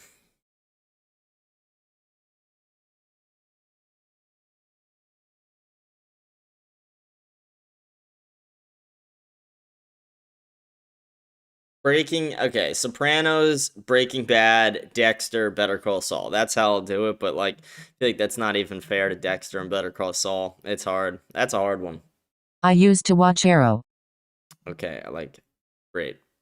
My favorite TV show of all time, Star Wars The Clone Wars, but I also like Band of Brothers. I also used to watch Flash too, but was never in my top 5 favorite. I don't watch fantasy tales, dude. I'm into shit that happens in the real world. I was just asking a question for fun. No need to get mad.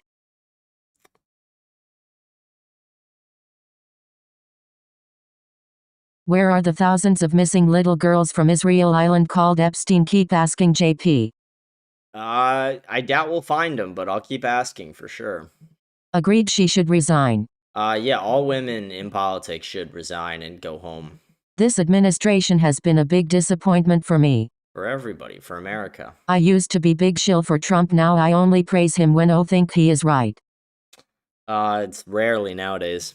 Of course she's bad at her job, she's a woman. Another reason why women should stay in the house. Reason 1 million. Well, what about Georgia Meloni? She is pretty cool. All women should not be in politics. Trump's bad at his job? What's the reason for that? You guys are saying that men are good at jobs and women are bad at their jobs. When it's not based on your gender, it's based on your work ethic and values. I'm not saying that all men are gonna be good, but here, again, Jamin, I would rather watch a man burn this fucking country to the ground than ever watch a woman try and run this country. Like, shut the fuck up. Jamin's always white knighting for women. Georgia has the biggest balls in all of Europe. She is based as hell. Rare exception. I still think we should have men in charge. STG, all women politicians are just wine moms looking for arguments. Shit's embarrassing. I feel like if there were only men in politics, all the BS arguments and claims from left field would be gone. Yeah, again, just get them back in the kitchen. Also, bro, why do you think soft people I know tell me I'm too extreme? No, you're actually too liberal. Like, you're too extreme? No, you're not. You're closer to a liberal than you are to, like, me. That's retarded. That's just, I don't even know what to say. Like, that's retarded. You're like one of the, I was gonna call you're one of the gayest people, but that's mean. You're not gay. You're just, kind of a pussy about it. Like, for lack of better terms. I'm not saying you're a pussy as a man. I'm just saying you're a pussy about a lot of your beliefs, to put it that way, I guess. That's why I lost that friend. Yeah, again, I'm not your therapist. You don't need to bitch to me that you lost a friend. Oh, also sorry for the laughing faces. It's a bad habit. I actually didn't. The computer would all of them out when I did the first time, but I'm not going to erase them and write all that again. Okay, you don't have to over-explain. I get it. Also, thank you for condemning eugenics. I just said as a Catholic, I don't think it's within the Catholic beliefs.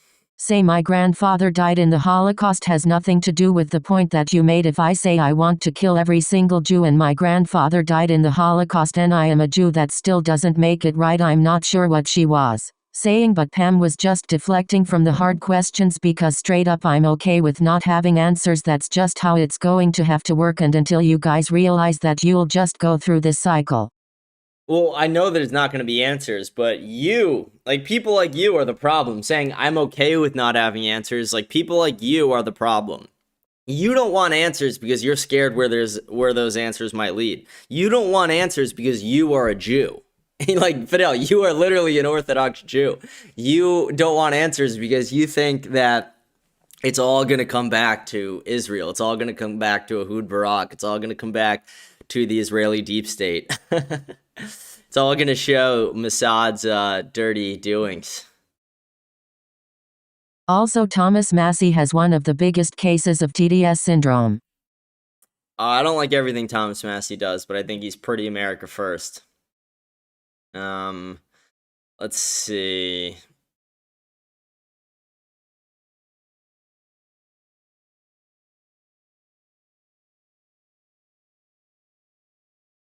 We got one more comment. And then we'll do this little informal scouting report on this stupid bitch we're debating tomorrow. Dissing older Americans who don't follow drama and isn't a wise move. We know more than you think. Draining the swamp right in front of the world and most can't see it. Too bad they never learned how our government functions and how the Constitution governs those in power. Shut up, stupid bit. Like, again, most boomers and Gen X are retarded. Oh, we're draining the swamp right now. It's like, no, you're retarded. Trump became part of the swamp, you stupid bitch. I kind of forgot about the Kick chat. I've been reading the other chats. I just looked back at the Kick chat. We have some people who are in there. Oh, shit. Someone goes, has Dean ever worked with others or led shit? No one is following that guy. It looks like a girl. It does look like a girl. Someone asked, was that a new debate? No, it was not new. Someone says, Dean tries to suck his dick. Guarantee it. Yeah, I bet he probably tried. The sterilization comment isn't wrong. Hope you guys are doing well. Okay, let's do a little informal scouting report on this stupid bitch that we're supposed to debate. Let me find a video of her. Let's see. Let me get that pulled up really quickly.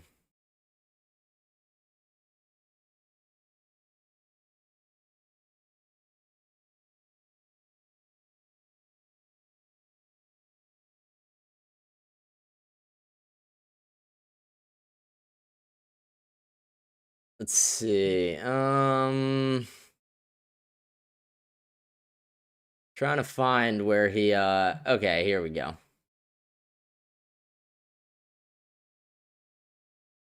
Sorry, I had to go on my email to find it. Alright, let's watch this bitch in this debate right here. She should be on Jubilee too, but I don't know where her Jubilee episode is. Let me get this put up on the screen. This is the stupid bitch that we're going to be debating. It's this, I'm going to put the volume on in just 1 second here. Let me just resize this.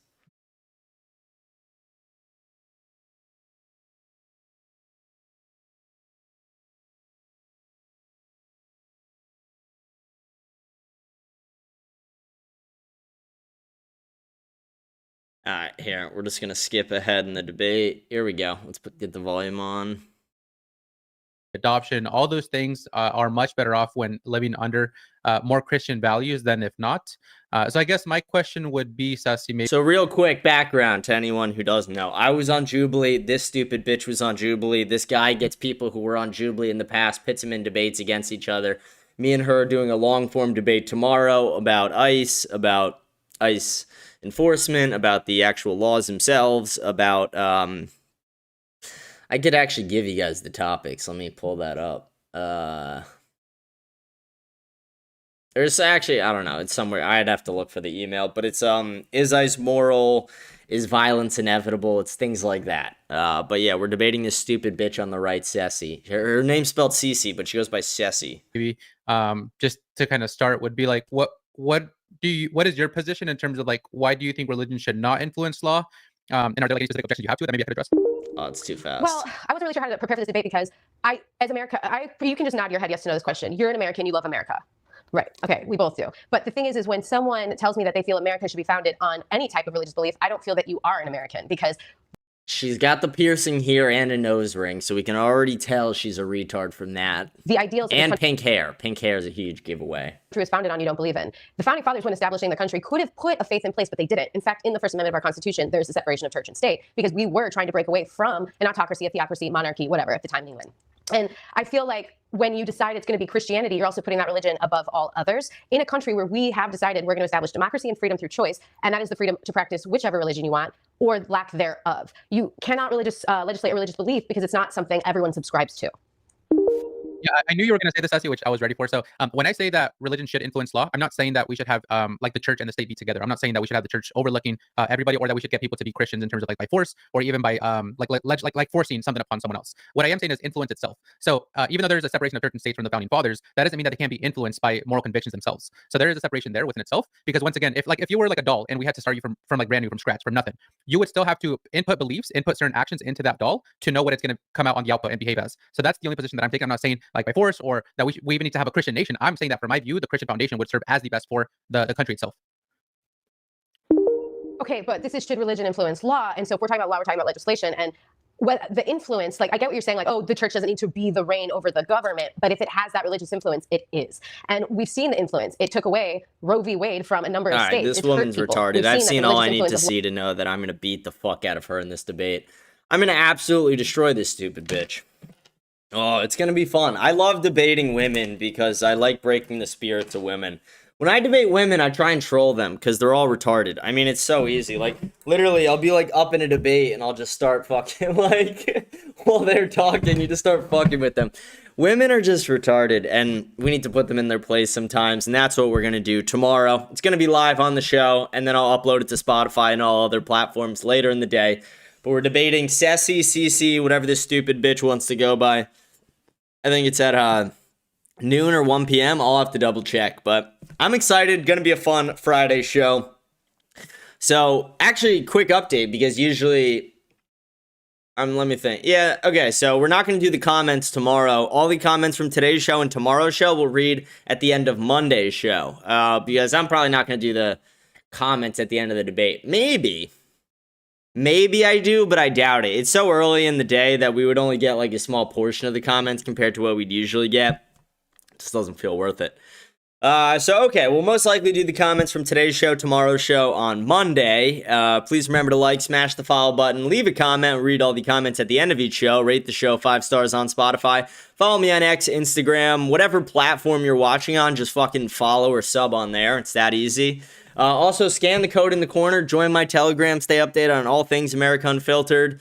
We post funny shit in there. We got merch coming soon. We got our group chat coming soon. We got a lot of fun stuff. Big debate tomorrow. Another collab next week. A lot of fun things happening. Hope you guys enjoyed the reaction show. Hope you guys enjoyed the day. Thank you, and I will see you guys tomorrow after my debate on Friday. Even now, my voice is reaching millions throughout the world. Millions of despairing men, women, and children, victims of a system that makes men torture.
Wonderful adventure.